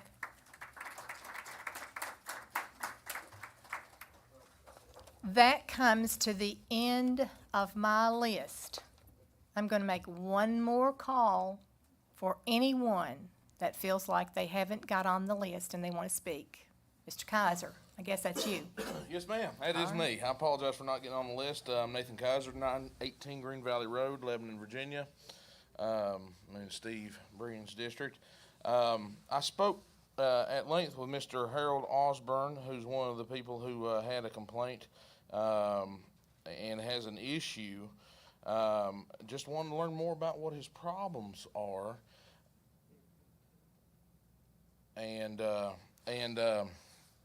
Anyway, learned a lot about what he had said when he was up here. And Mr. Stevens, a problem also, and I'm in agreement with several of the others, including Mr. Smith, who just spoke, in that this ordinance is far too reaching. And with 19 exemptions, and that's exemption classes, it can extends far beyond that. That is just, it's ridiculous. If you're passing anything that needs 19 exemptions, you're doing the wrong thing. This needs to be pinpointed, and it needs to be in my opinion, a nuisance law. If someone's a repeat violator who continues harassing their neighbors, then we need to pass a ordinance in that fashion. Not what we got here. This right here is like, if you told me to paint that door and I came in with a paint sprayer and taped up all these little placards here, but then sprayed the entire room, those are the exemptions, and the whole room got sprayed, but all I was supposed to do is that door. Guys, this is way out. We can talk exemptions all day. Like Pastor Don says, the exemption needs to be, this ordinance needs to be gone. And if you're wanting to try to pass this, I encourage you to try to have a public hearing. It has not been done for this particular ordinance. It came up last time. There was a public hearing. Many people came out just like tonight. Have a public hearing next month. See how many people come out against this thing. Now, like I said, Mr. Stevens and Mr. Osborne have got a legit concern. They are being harassed by their neighbors. It needs to be addressed. Must be addressed.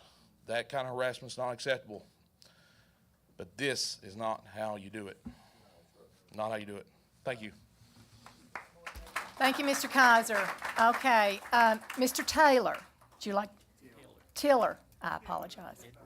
Edward Tiller, he's going to speak to us. I'm Edward Tiller and live on Big A Mountain, and it's a privilege to be here this evening, and really we live in a good area.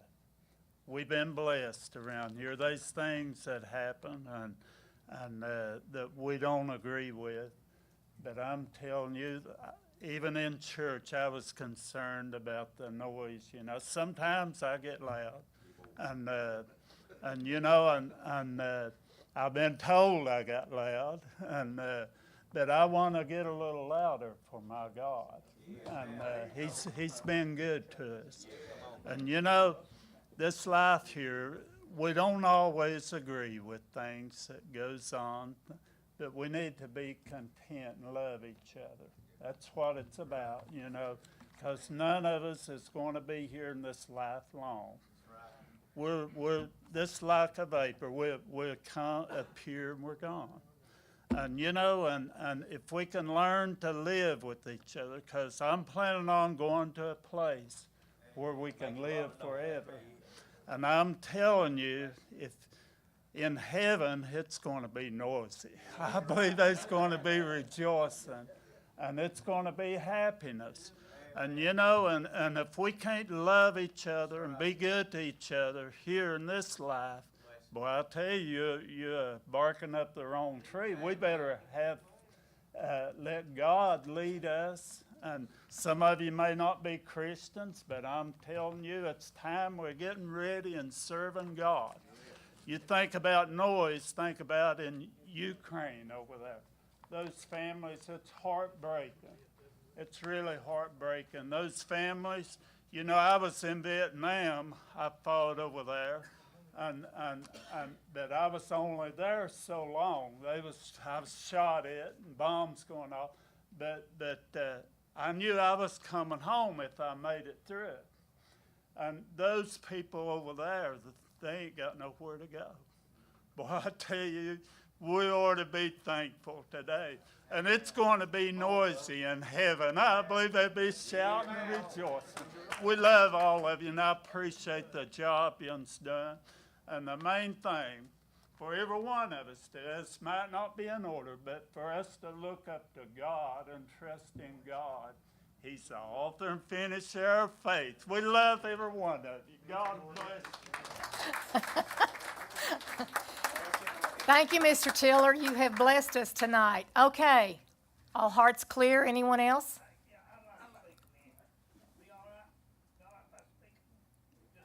Yes, sir. This is a public expression. You just come right on. We need your name. Chester Ball.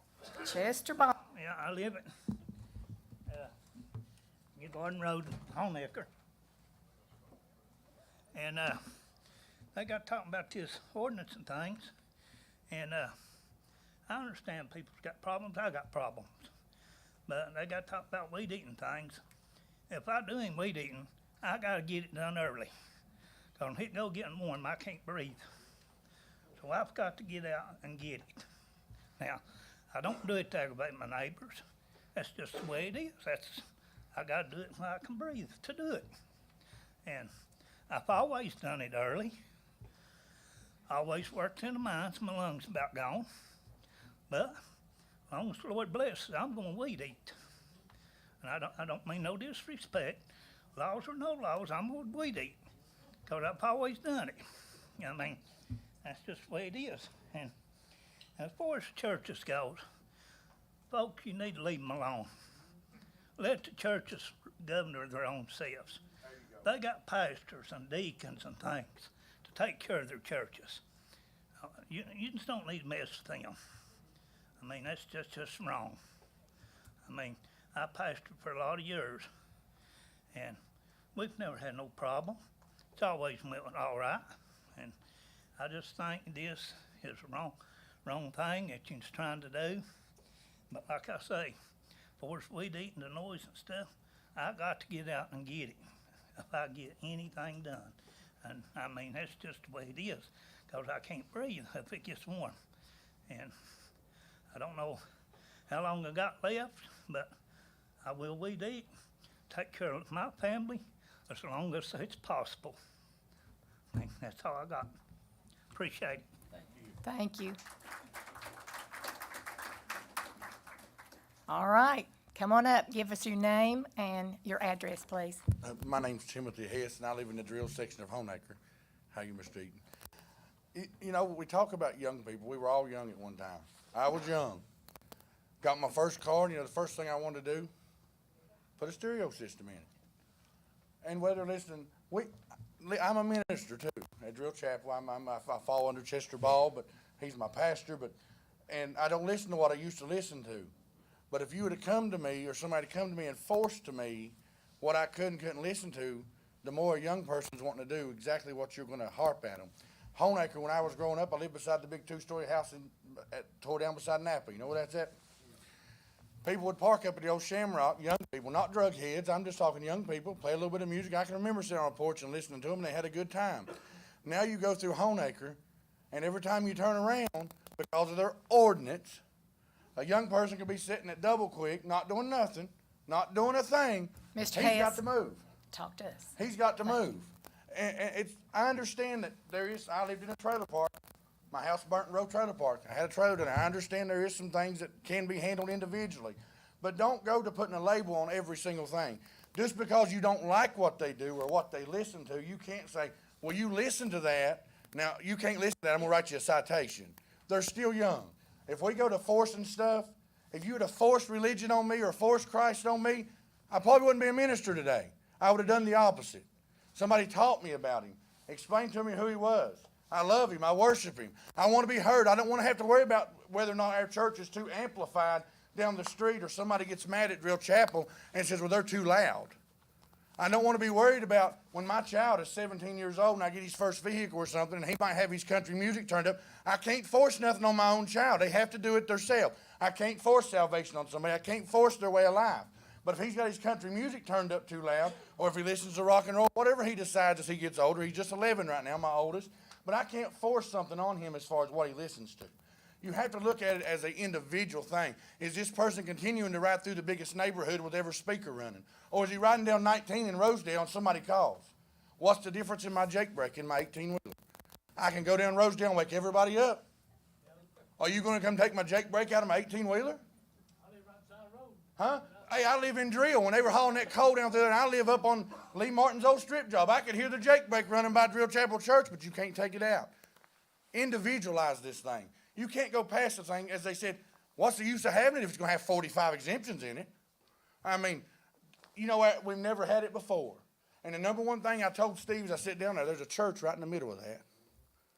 And every one of these things, it might be exempt now, but you pass it, how long is it going to be before you remove that exemption? How long is it going to be before you remove that exemption because somebody gets mad at Drill Chapel or somebody gets mad at Church of Christ in Clarks Valley? How long will it be before you move the exemption? Don't pass this thing. Individualize it. Have a little sense. We were all young, every one of you. I guarantee you had a radio and had it blaring at one point in time going down the road. Thank you, Mr. Hess. Guarantee it. Appreciate you. All right. Here we go. Thank you, Board. I'll be very quick. Don't have much. I echo a lot of the same sentiments that were shared. I'm James Nunley, 100 Brumley Circle, Lebanon, Virginia. Appreciate your time. I do want to quickly share one thing that's not been mentioned. Currently, the two sides that have been heard, I feel for those that have bad neighbors. I'm very thankful for the good neighbors that I have. But there are people who will eventually choose to try to weaponize this. They'll choose to weaponize it against neighbor on neighbor, and they'll try to weaponize it against the church. Guarantee it. That's right. We've battled it all year, right in front of you. So please be considerate of that. I don't think we want to go down this road. As was echoed so often, we've seen it, and it was not a good decision in other situations. So please consider that very discreetly. Thank you so much. Thank you, Pastor Nunley. Anybody else? Good evening. Thank you for your time. My name is Wayne Hubbard. I live 989 Strouth Ranch section of Swords Creek, Virginia. Mr. Eaton is my supervisor, and certainly all the comments that's been made, I think, should be hitting to your hearts tonight to see where we stand here in Russell County regarding this noise ordinance. Personally, I haven't had a chance to read this revised. All I saw was the draft, but apparently sometimes over the weekend or something, this whole thing has changed. And I haven't, had the privilege to read that. But with 19 exemptions, why are we passing an ordinance that needs 19 exemptions? And I agree with Pastor Nunley. I think it certainly will be used to weaponize against the churches at some point.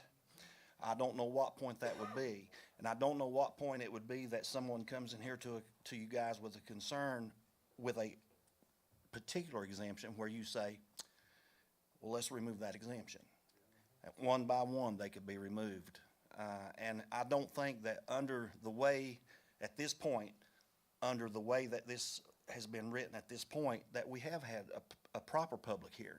I think it's been changed, at least what I'm hearing from the draft I saw, it has been changed. We need a proper public hearing on what is existing before it's ever voted on. So you guys can hear our concerns and give us a chance to actually look at the ordinance and read the ordinance as it exists tonight, not how it did last Wednesday, because it's different. Thank you. Thank you, Mr. Hubbard. Anybody else?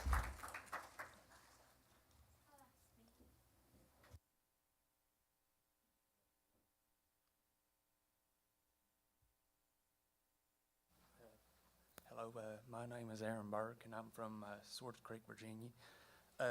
My concern, I'm a Christian, and I get mighty loud in church at times, but I have other concerns too. I myself am an avid gun enthusiast. I like to target practice on my property. Now, as we all know, guns are very loud instruments. Is that exempt? Am I gonna get in trouble if my neighbors don't like me shooting on my property? I mean, that's something I would like to know. As many of them have spoken, how, like they said, how long is it till you remove the exemption for churches?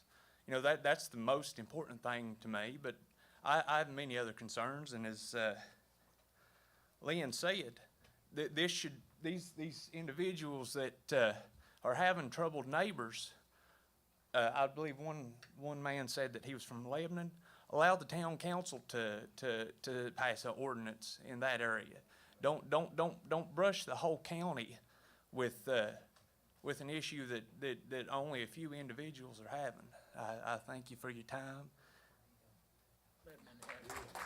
Thank you, Mr. Burke. Anyone else?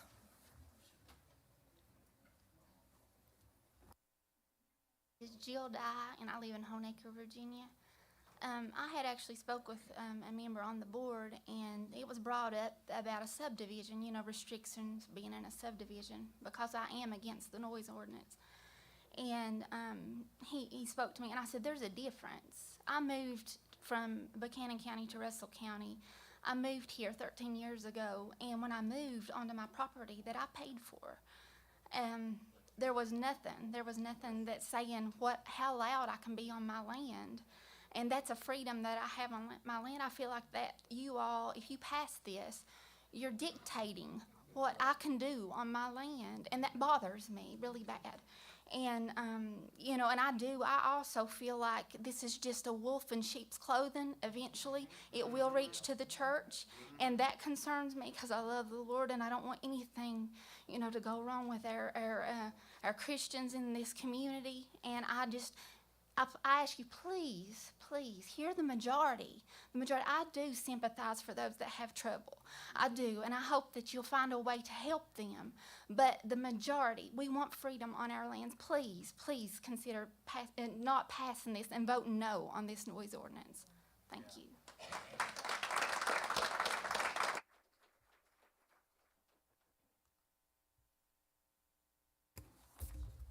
Anybody else? It's not on my list. My name is Joshua Hess. I live in the Lynn Springs section of Swords Creek.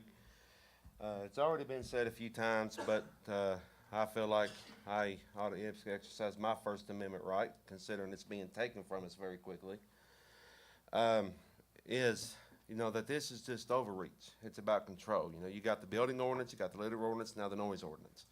My question is, where does it end? Where does the ordinances end? I mean, don't we already have an administration of idiots trying to control us from up in the Capitol already? I mean, we really do. Idiots, cowards, and now it sounds like you're trying to do the same thing to us. Don't bring what's up there down here to this wonderful county. I grew up in this county. I was born in D.C., but I grew up in this county. I love it here, David. I have a lot of pride in this county. I really do. I went to school in Swords Creek and Honaker, graduated, and I've lived here pretty much my whole life. And I love it here.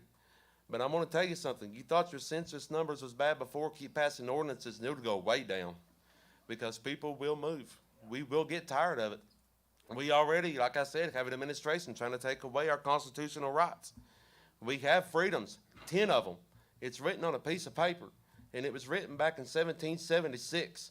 And those freedoms are being infringed upon, and now you're trying to infringe upon a county's freedom.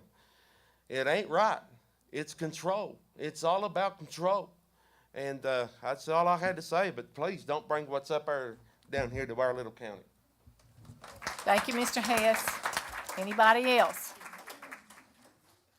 Anybody else? All hearts clear? I'm going to close the public hearing at this time. Thank you.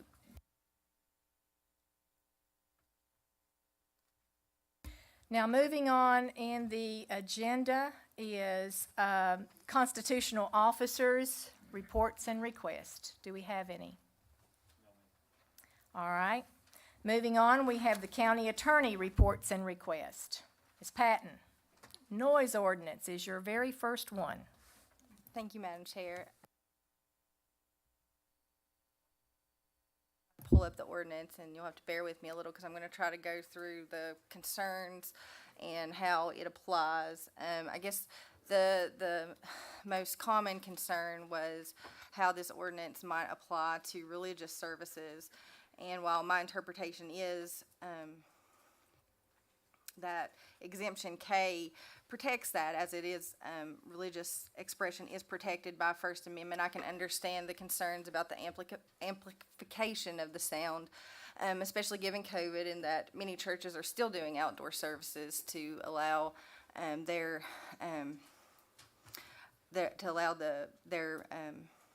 people to feel. Thank you. I couldn't think of the word. Their congregation to feel safe. We have found other language, and I want to leave.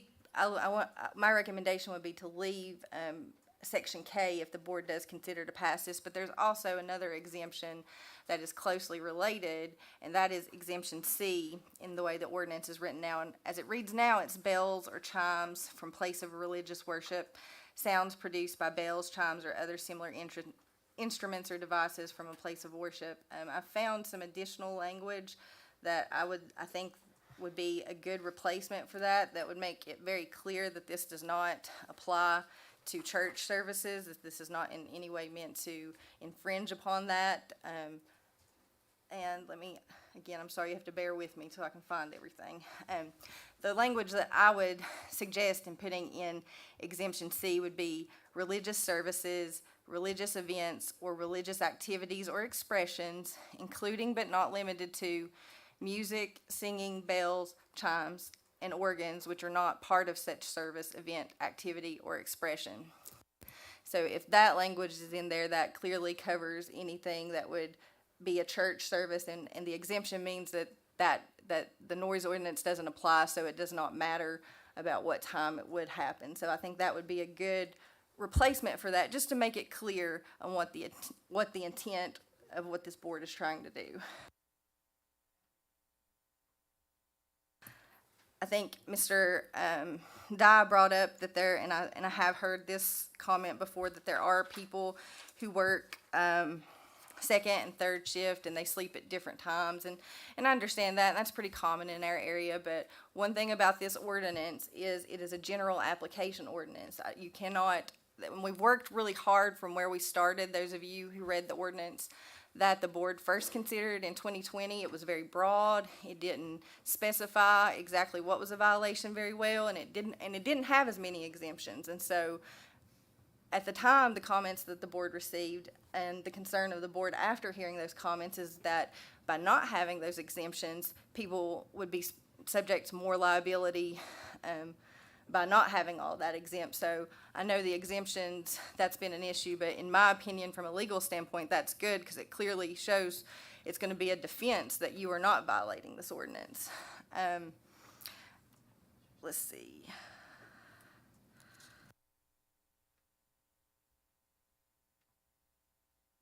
I know another common concern has been weed eating, and I do want to clarify, just so that the board and the public understand, yard maintenance activities, sound produced by routine yard maintenance, including but not limited to mowing, trimming, clipping, leaf blowing, and snow blowing, are exempt except as provided in the ordinance. So what the ordinance actually prohibits, it sets a time frame. So those activities would be limited to they would be prohibited from 10 p.m. at night until 7 a.m. in the morning within a residential area, and prohibited between 10 p.m. and 6 a.m. within any non-residential area, including any mixed-use site. And so what I would think about that is, farms and things like that. So you're around homes and things, 7 a.m. But again, that is a proposal. If the board wants to consider moving that up, you certainly can. That's a pretty common time frame, but that's something that the board can consider. But that just sets a limitation on it, will not occur during those hours.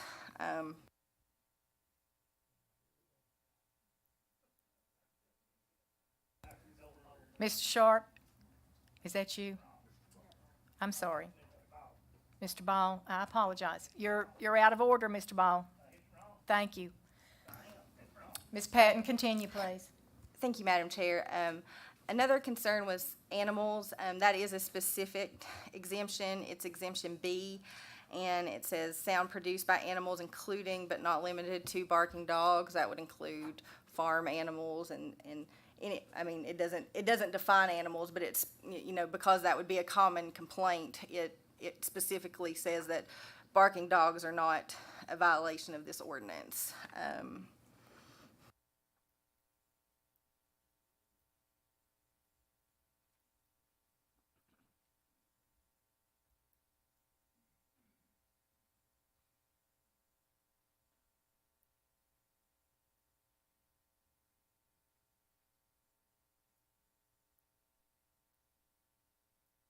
One other concern that was brought up was firearms, and that's also a specific exemption.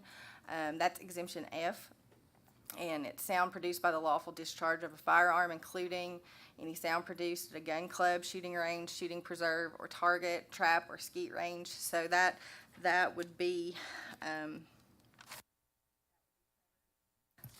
and as far as just in general, the concerns about, even if the ordinance is passed and it has this, the First Amendment cannot be infringed, and if a government were to take something away or enforce something, that is something that could be challenged in court.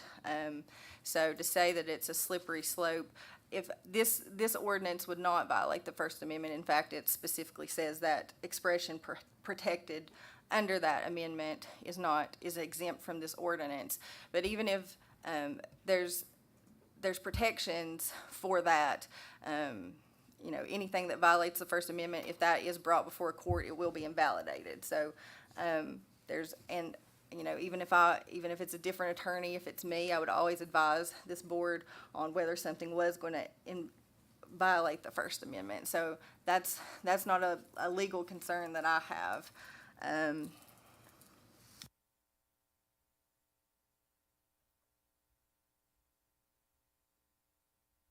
And I think another concern that was brought up is that potentially a neighbor could weaponize this, and I mean, I think that's a valid concern. However, laws and ordinances are put in place for the protection of all citizens, and unfortunately, there's no way to make any law completely protected from abuse. I take, for an example, and I don't use it lightly, and there may be people in this room who have been the victim of an assault.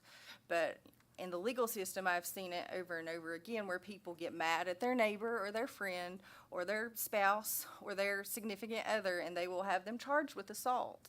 And they go and they take the warrant out, and that's completely wrong, and that makes it hard on the entire system. But I feel confident in saying that the solution is not to get rid of that crime, and because there are true victims of that. So that's the analysis I have, but I mean, there's no way to make any law or ordinance completely foolproof from being abused by any person. So I mean, that's just a consideration that the board has to have. I think I've addressed most of the concerns. If the board members have any other questions, I'll do my best to answer. Okay, does anyone on the board have any, well, I tell you what, yes, we need to have some discussion on this for sure. Mr. Breeding, I'll recognize you. Okay, thank you, Madam Chair. You know,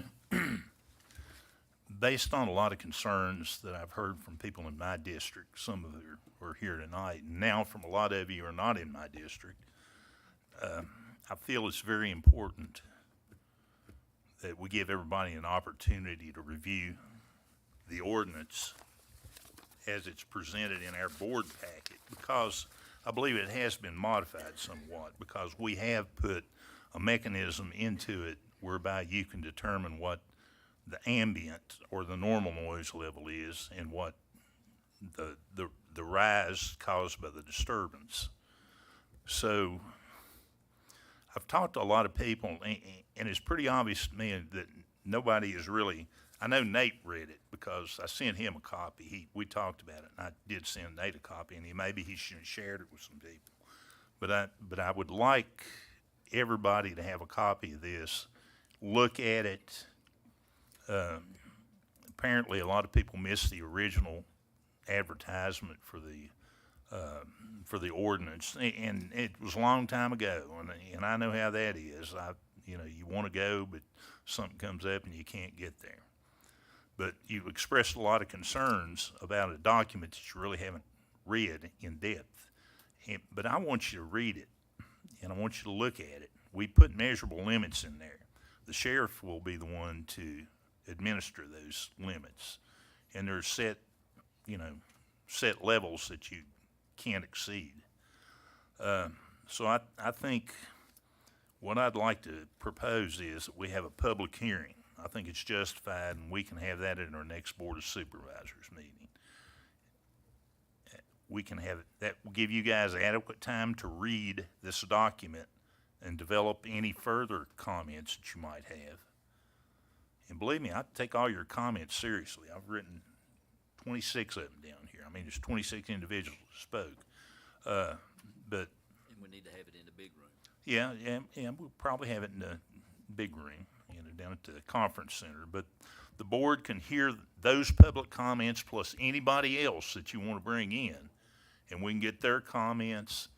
And once we hear that, then we can make a decision based on those first-hand comments from everybody. And that'll be from a fully informed public that's seen the document that we're actually advertising. And I just want to tell you other thing. I'm only one member on this board, but I feel like I can, and I speak for myself, but I feel like I can speak for the feelings on this board. And I want to tell you, it is not our intent to inhibit any kind of God-given constitutional rights, such as worship or freedom of speech. That is not the intent. We've just been brought some issues that have popped up, and trying to work out a way that we can help some people, who are entitled to peace. All we're trying to do, I guess, is make an effort to protect the sanctity of your home.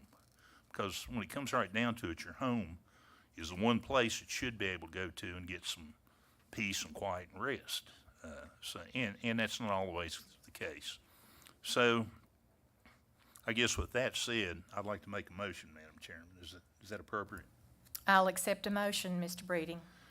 I will make a motion that we conduct a public hearing on the noise ordinance as it is presented in our board packet tonight. And I know Katie's been working on that for over a month or so, and we probably had it, a week and a half, couple of weeks, I guess, now. But I want to make a motion that we conduct a public hearing on a noise ordinance as presented in this month's board packet at our April 4th Board of Supervisors meeting, to be held as closely after 6 p.m. as possible. And you have to understand that we have a few preliminary things that we have to do, but we'll try to get into it just as quick as we can. And that the county administrator have copies of that ordinance available at the county administrator's office. A digital copy be placed on the county website as soon as possible. And that the advertisement of the public hearing be immediately placed on the county website and advertise it in any other way that we're required to do that. Now, I know we have to give at least 2 weeks' notice, but we need to try to get it out as soon as possible. So that'll be my motion, Madam Chair. I'll second that too. Okay, we have a motion and a second. Discussion. Anybody got any discussion? Well, I was thinking as Mr. Breeding was talking, he wants to have a public hearing. I thought we had one. Plus, what people are saying here tonight, they don't want the restriction period. So, I don't know that a step later on that we're going to make any changes, because I'm sure they're going to come back. They don't want this government overreach. Amen. Well, Excuse me. And Hold it down. And if I that can have is you going- removed. If that's the opinion, I guess you would say, and the mindset, I don't know. Well, I'm just going by the fact that a couple of people have asked, at least two people that I recall asked, said they would like the opportunity for another public hearing. And, you know, when it comes right down to it, when you hear all this, each of us will have to vote our own conviction, our own heart on this. And, you know, I take seriously what the public has to say, not just people in my district. I mean, they're the ones that put me there, but I'm looking out for the county as a whole, and be assured that I don't want to be overly restrictive on anything. Yes, we agree with that, Mr. Breeding, very much so. And you and I have had this deep conversation last week on this. And, but I do want to point out that we have not done anything to this ordinance since it went to public, but add a level of comfort for the decibels. That wasn't brought up and talked about at all tonight within the public. Their concerns was all the exemptions that we had in there prior to. So there's nothing, just so the public knows that we're having this discussion, there was nothing changed in the ordinance. Now, let me ask Ms. Patton and Mr. Lester, is anything changed in this ordinance besides adding the decibel level that Mr. Breeding asked for last month? That's the only thing I added. That was the last piece I had because, again, we used an existing ordinance and they had their own code for how that noise level was going to be determined. And ultimately, we checked to make sure we would have the equipment to be able to do that. And so that's the language that's added. It's charts of the decibel levels and how the noise is going to be determined, rules for calibration and things like that. But all of the other exemptions with that potential modification I just suggested are the same. Yes, so this has been out there in the public's eye for how long? Mr. Lester? We had the first Use your microphone. let's go back so you can see Katie. Sorry about that. The first public hearing was published, and you had it in March of 2020. And the board has been working on it month by month, modifying, certain terms and conditions of the code. So up to the point now. And when was the last time it was modified? At the last board meeting. At the last board meeting, when we called that we would, we had our noise ordinance at our public hearing at that time. And we modified it, Mr. Breeding, you added decibels, because Mr. King came with his decibel machines.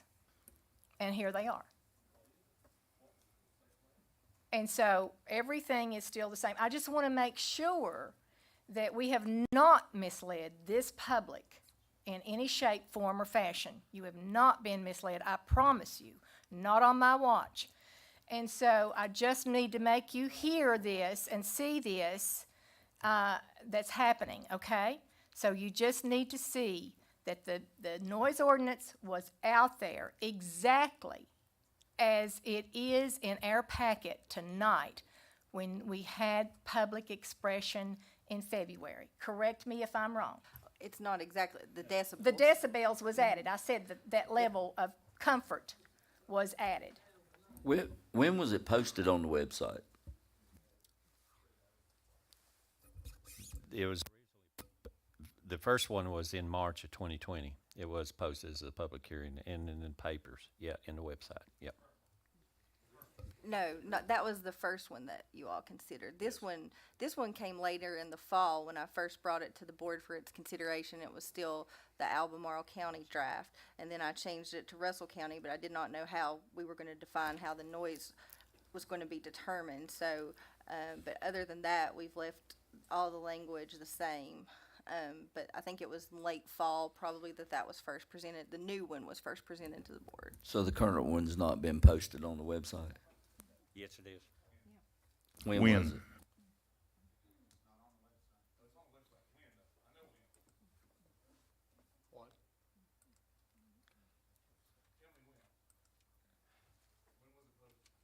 It depends. It's under the government, under the ordinance section, the same place as the election. Yes. Okay. But it's still, but it. Mr. Kaiser, please, you're out of order. Thank you. Appreciate it.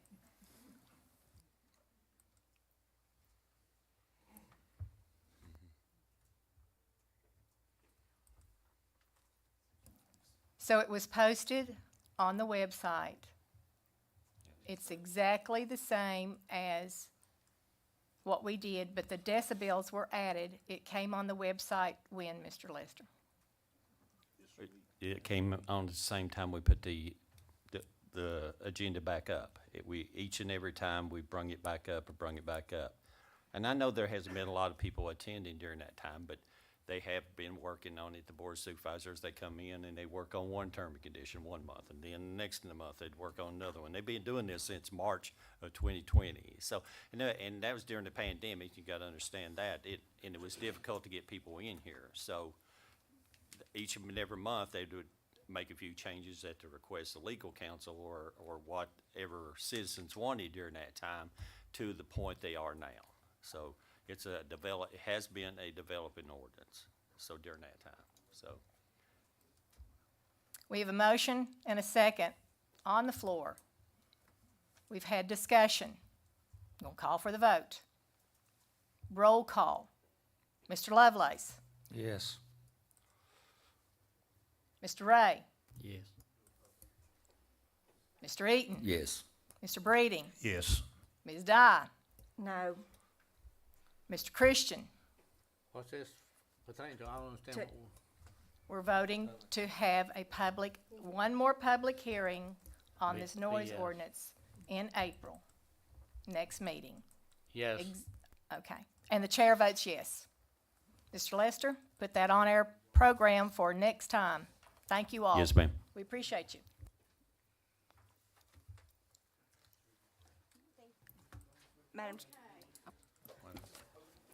Madam Chair, the next item that I have that really probably should have just been under Lonzo, but I did review it and review some of the applicable law is the ordinance. One moment, Ms. Patton. Those of you that would like to excuse yourself at this time, we'll give you a little break that you can go so that we can carry on the business of the county in the matter that we need to do that. So if you want to go, feel free. All ordinances should be at least available to the public. It should be. Is it out here on the desk, Mr. Lester? Is the Okay. There were some copies that they haven't taken. It's on the website. If you're not, it's in my office, or if you send me an email, I will be glad to send it to you. Thank you for coming.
Okay, Ms. Patton, we're ready to proceed.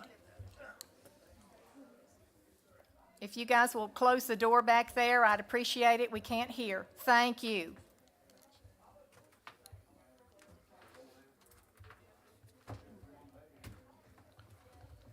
So now we have the ordinance on the, amending the ordinance to the Russell County elections.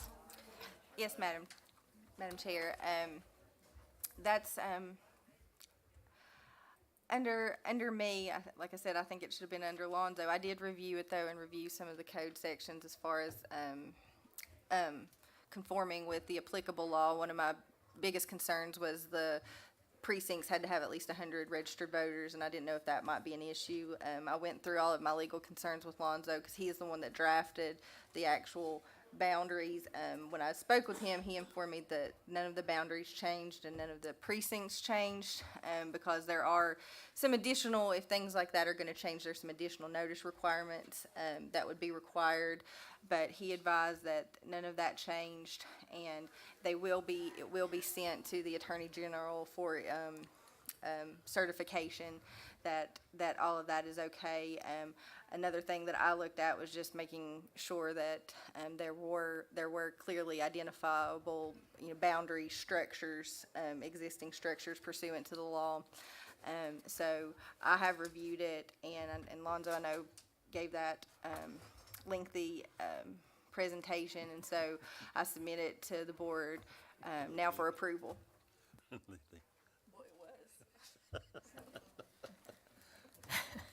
And guys, just to emphasize one more point, this, as it reads in the title, this is an ordinance amending the ordinance. Yes. So therefore, that tells you right there, is there's no being change in boundaries of precincts. So, and we have to attest to that to the U.S., to the United States, U.S., and both the state every year. The board, the chairman of the board does a survey every year. You have to do it, and you have to certify it. I've tried to get the town mayor of Lebanon to annex a little bit more and take up, but he won't do it. And I tried to take over a few counties to good spots, but everything is as is.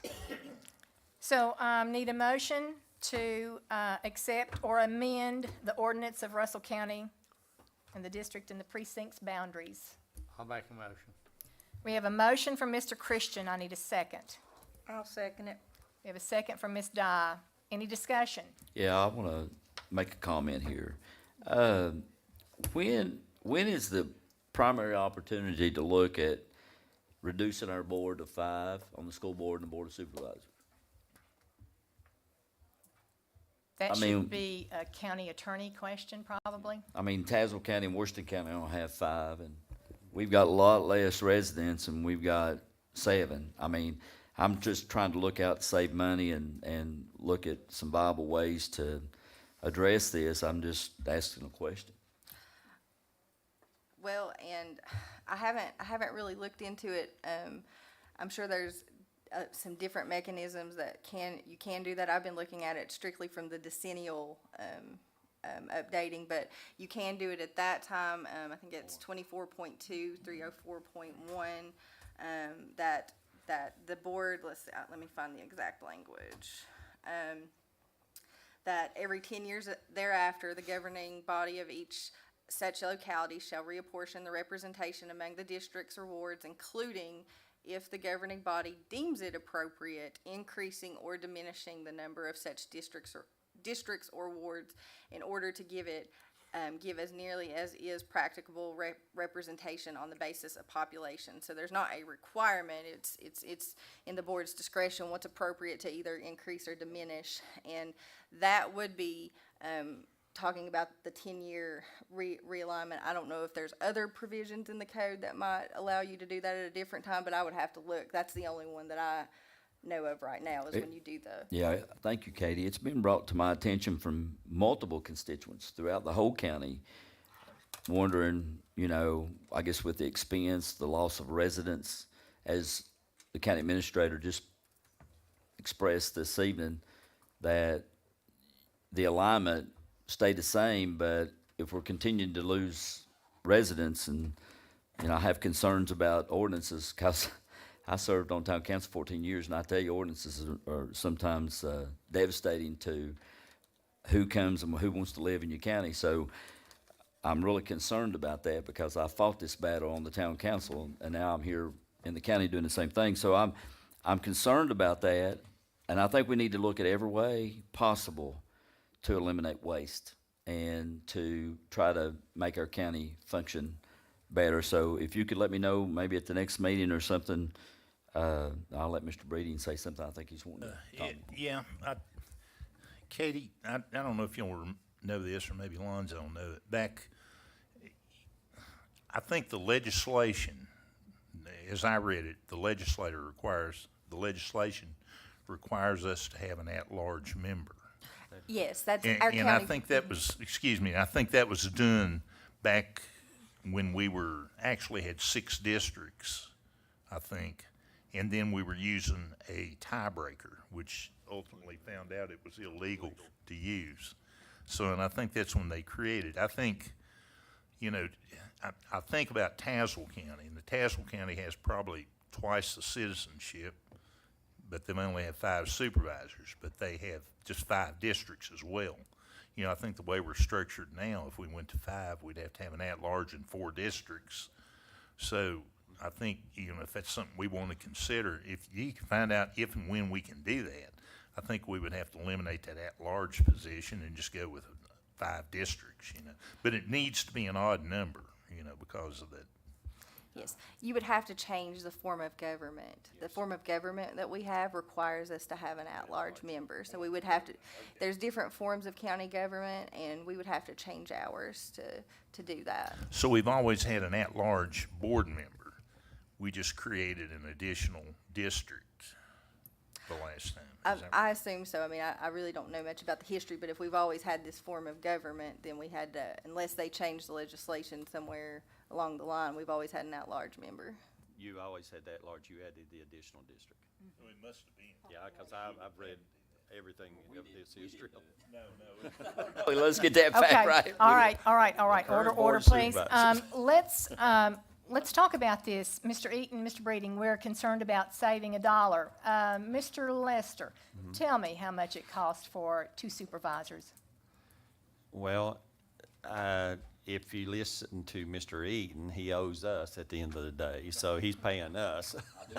And I'm trying to be facetious, but every board member, and one of the things that this board has done is to ensure that their monthly stipend and what they get, and it is one of the lowest in the state. I mean, you can do a comparison analysis and they work for nothing. I mean, it's just basically it.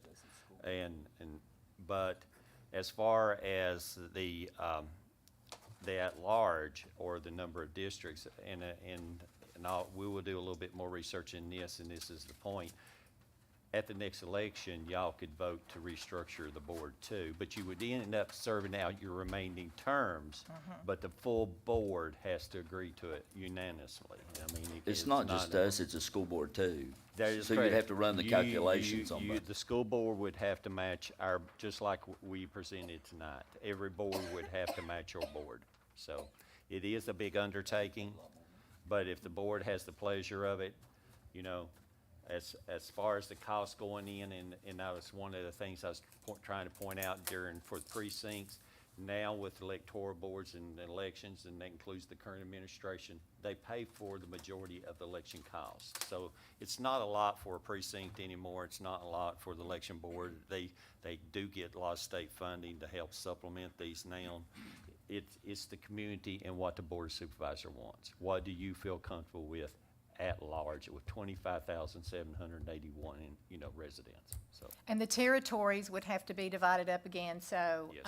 Those are going to be, just for instance, we know that by looking at our maps today, that District 3 has a huge territory. A huge territory. He wraps up around District 4 and he comes down and wraps up around District 2. And with that being said, I have some constituents that are outliers. A lot of people in little pockets in the hollers and the hills.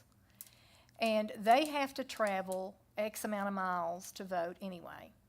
And it's been very difficult on some people when it was redistricted again and chopped up again.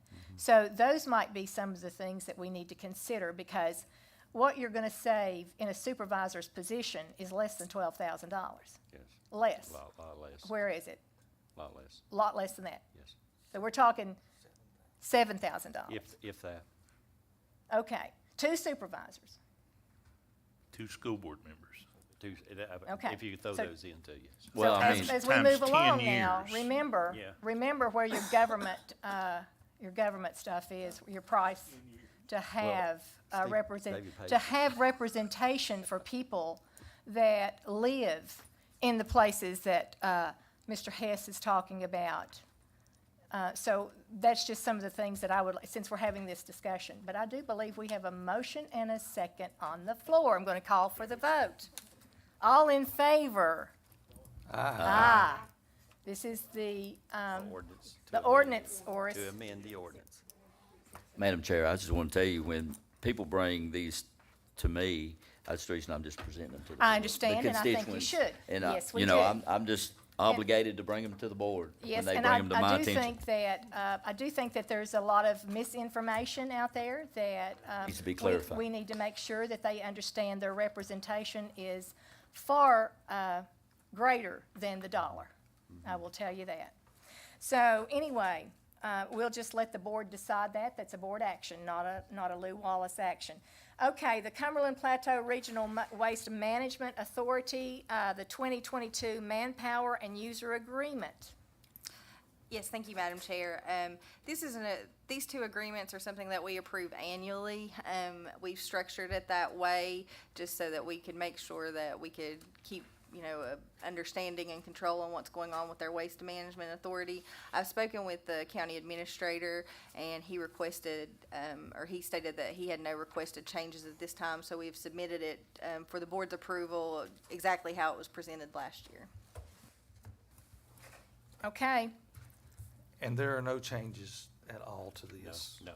from last year? I was gonna ask my two board members to explain that to everybody. Yeah, it's identical to what we approved last year. Very good. Okay, is everybody satisfied with this and how we did business last year? Then I entertain a motion. So Make a moved. motion. All right, I have a motion. I need a second. Oris? Did you give me a motion? So I'm going to ask you for a second. Oh, Tim gave a motion down here, so Okay, I'm I'll getting second your it. second.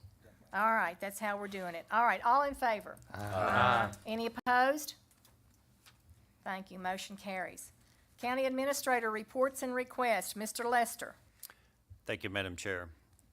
The first item on the county administrator request, reports and requests, of course, is we finally, after 2 years and during the pandemic, and we have permission to go ahead and advertise for the Daint Depot facility, the renovation on it.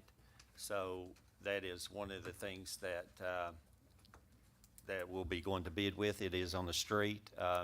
Thompson Litton is the engineer that has designed this. So if any county contractors that wants to do business with it, it is on our website. So go out and look at it. This is for reporting. Second thing on the county administrative reports again is VDOT. They seem to take up a good amount of our time, and that's okay. Is a VDOT land use permit for CSX road closure to repair the railroad crossing on Route 626.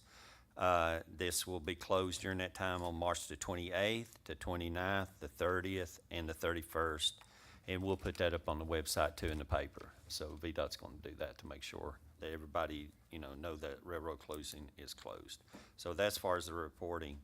Now, first item on the county administrator request is the Finney disposal site, and I have talked with legal counsel on this, and she's wanting to put in some additional terms on it. This is the Finney. It is the same amount of money.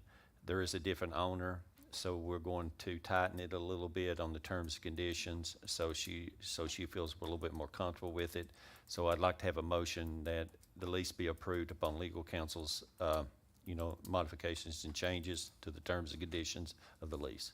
Will this continue to be a month-to-month lease, basically? It is. The way I read it, Yeah, it's that basically, is it can be basically- canceled in 30 days. Yes. Because ultimately, we need to get. You don't, right, Yeah. exactly. I guess if I may, one of the concerns I had is there was no end date or anything in the lease, and so I don't know if you may not be able to give that. It does provide for termination upon 30 days notice, but typically when I do a lease, there is at least an end date or a renewal date or something like that. As long as we have that termination clause. It is. And that is good. We utilize it's a small piece of property. It's and we took the template from the previous county attorney that developed this on this, and we were switching ownership. So he was amenable to it, because that was a good thing, because he could have we could have been looking for another new disposal site quickly. So that gives an opportunity to stay there. So, again, I'm asking for the board, upon legal counsel's, changes for the termination clause with a termination date for approval. I'll make that 3 motion. years, 36-month term. You Okay. good with that, Katie? Katie, you 36 good with month that? term. Then I'll make that motion with legal counsel's final approval. Okay, we have a motion. I need a second. Second. I've got several seconds. We'll take Carl. All in favor? Aye. Any opposed? Motion carries. Next up on the agenda is the accounts payable position advertisement. Yes, ma'am. Next one is and this is to replace Miss Karen Davis. She is working in her office. She is retired. That is good. So I need a motion for the accounts payable position advertisement. Yes, ma'am. I'll make that motion. We have a motion. I need a second. I'll second. Got several seconds. Pick one, Vicky. And all in favor? Aye. Any opposed? Motion carries. Thank you, Madam Chair. Last on the county administrator request, of course, is the Board of Supervisors discretionary fund. I've had discussions with various board members, and it's getting to that time. Due to the pandemic for the last 2 years, y'all have not been able to work on some of your community, needs and wants. So you gave it 2 years ago, you had to park it, we put it back in the general fund. So this is an opportunity now that the weather is opening up to, open it up for each supervisor, have a discretionary fund between each one of you, or $5,000 each, for a total of $35,000. I'll make So a I will motion make a to motion for that. reestablish that. I'll second it. Got a motion and a second. Discussion. Well, I'm going to have discussion. Now, we're talking about saving dollars, and here we go. $35,000. Now, I want $5,000 in my community. I do. So I think that we all need to be cognizant of how we spend our discretionary money. I'm challenging each and every one of you guys to put it in your community properly, into those programs that we need, and think about the programs that we have going on with our children and in our communities that need assistance from us that they don't normally get. So I'm challenging you with that. Okay, I have a motion and a second. All in favor? Aye. Thank you, Madam Chair. That concludes my county administrator reports and requests. Thank you. Okay, very good. We're moving on to the board discussion and reminders. And before I do that, I'll take chair privilege for just a moment to say, check your board book. We have lots of committee reports in here. We have the PSA, the IDA, everything that functions in our county. Please take note of that. Please take note of the expenditures. Watch where this money is going. That is my challenge to each and every one of you guys tonight. So with very little ado, we've been here a while, and I apologize. We'll look at board discussion and reminders. I'll start down here with Mr. Lovelace. You got anything?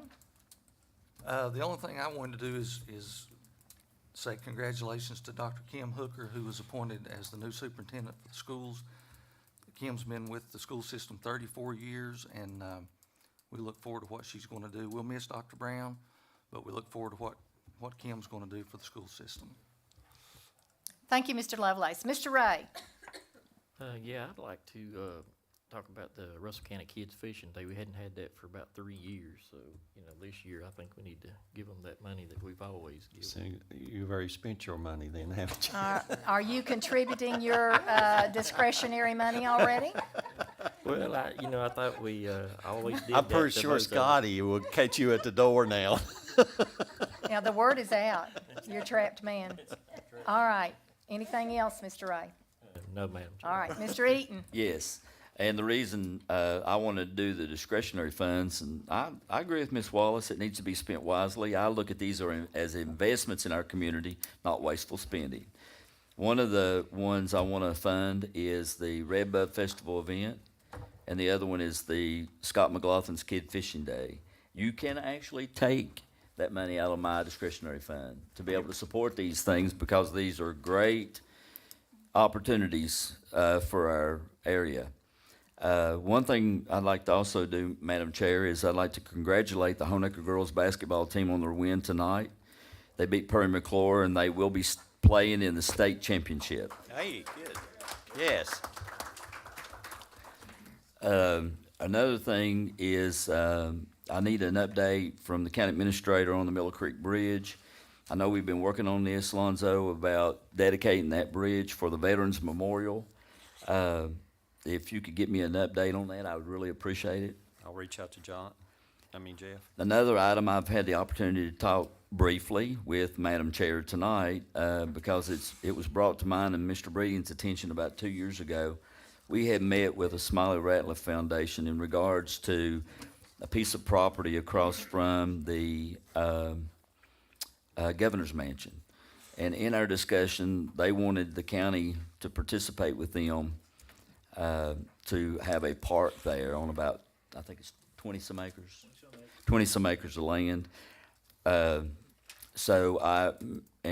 Ms. Wallace has talked to me briefly, but has also said that she would be willing to meet with them, and Ms. Dye, that's in her district, anybody else, that would want to look at this opportunity. There's a lot of historic value there, and I think it would open up a real area for people to hike and bike and fish there in that vicinity. And I'll let, and as I pass it on down the road here, I guess I'll let Steve talk. And let me make sure I didn't miss just anything. No, I don't think I did. Thank you, Madam Chair. You probably did not, Mr. Eaton. You're real good at this. Mr. Breeding. Yes, ma'am. Lonzo, have we hired a litter officer yet? We have interviewed a litter officer. We're doing a background check on the litter officer right now. He is a very promising candidate. He is a veteran. He just got out of Afghanistan, and he has a background in sheriff. So we're gaining a double one here. So hopefully everything works out within the next 2 weeks. Okay, within 2 weeks, okay. The only other item that I have is, I'm feeling some pressure on this animal shelter. We've had this thing kicked down the road, and I guess the only reason we've had any grace on it is because of the COVID. But as I understand, the last time I talked to anybody at the animal shelter, which I guess was Josh, back at the fair, he said that, we didn't have much time left as far as, trying to get everything up to date. They were going to start putting pressure back on us. Is that correct? They had mentioned, the condition of the facility before, but that's been for the last 7 years, something like that. So,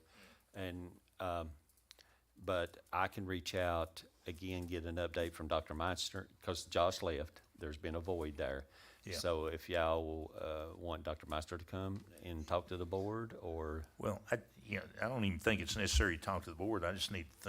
We just need to find out where we're at on that. Okay. And is it, now that COVID is hopefully winding down. That would put a delay in it. Yes. It may be something that we need to proceed along with, especially given the funding scenarios now. There may be some monies out there we could use to construct this. That's all I have, Madam Chair. Thank you, Mr. Breeding. Ms. Dodd, do you have anything? No, not tonight, thank you. Mr. Christian, you have anything? Well, I went to Big A Mountain to that out on the couches place and took a picture yesterday, and it's still a lot of stuff there.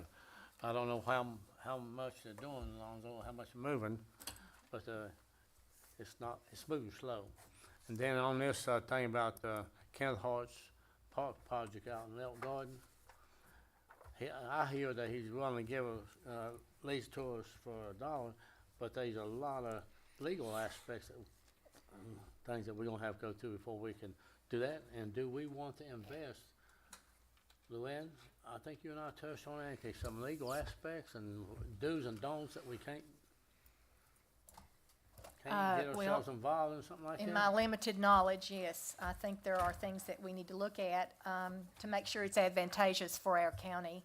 And I think that recreation is the thing. Some people say it's not, but I do think that everyone deserves the opportunity to have fun and stay and play in their community, as we call it, from where I come from. So I'm all about that, and I'm very supportive of that. So, but there is a direction that you can go in, and the state does allow certain things, and for protection of the county. And those are some of the things that we need to sit down and we need to have a roundtable meeting about. I And would certainly- love to see it. I mean, it's in her district and where I live and close to where I live, resident. But, you know, we're gonna have to take the legal steps and precautions before we jump and say, yes, okay, we're gonna do this and that. Yes, I don't think the county, and Mr. Eaton and I have discussed this already, I don't think the county is ready to take those kind of steps right now. At this time. Yes, sir. Yes, sir. That'd be it. Okay, and the chair has the last privilege and the last say-so. So I'm very happy to hear about the Daint depot going to bid. I'm doubly excited about a $2.5 million new sewer system from Daint all the way down to St. Paul. It's going to take some straight pipes out of the creek and do a lot of good for our drinking water and the Clinch River. So those are very wonderful things to hear tonight. Thank you all. And I do appreciate each and every one of you guys coming and speaking your piece. That's what this is all about, giving you an opportunity to say what you need to say in a gentlemanly and a lady fashion. And I think that's wonderful. So I commend each of you. I do. I look forward to the banter next month of how we're going to handle this. It's not going to change. So bone up on your ordinances. And I do declare this meeting, one moment, April 4th. April 4th, 6 o'clock here.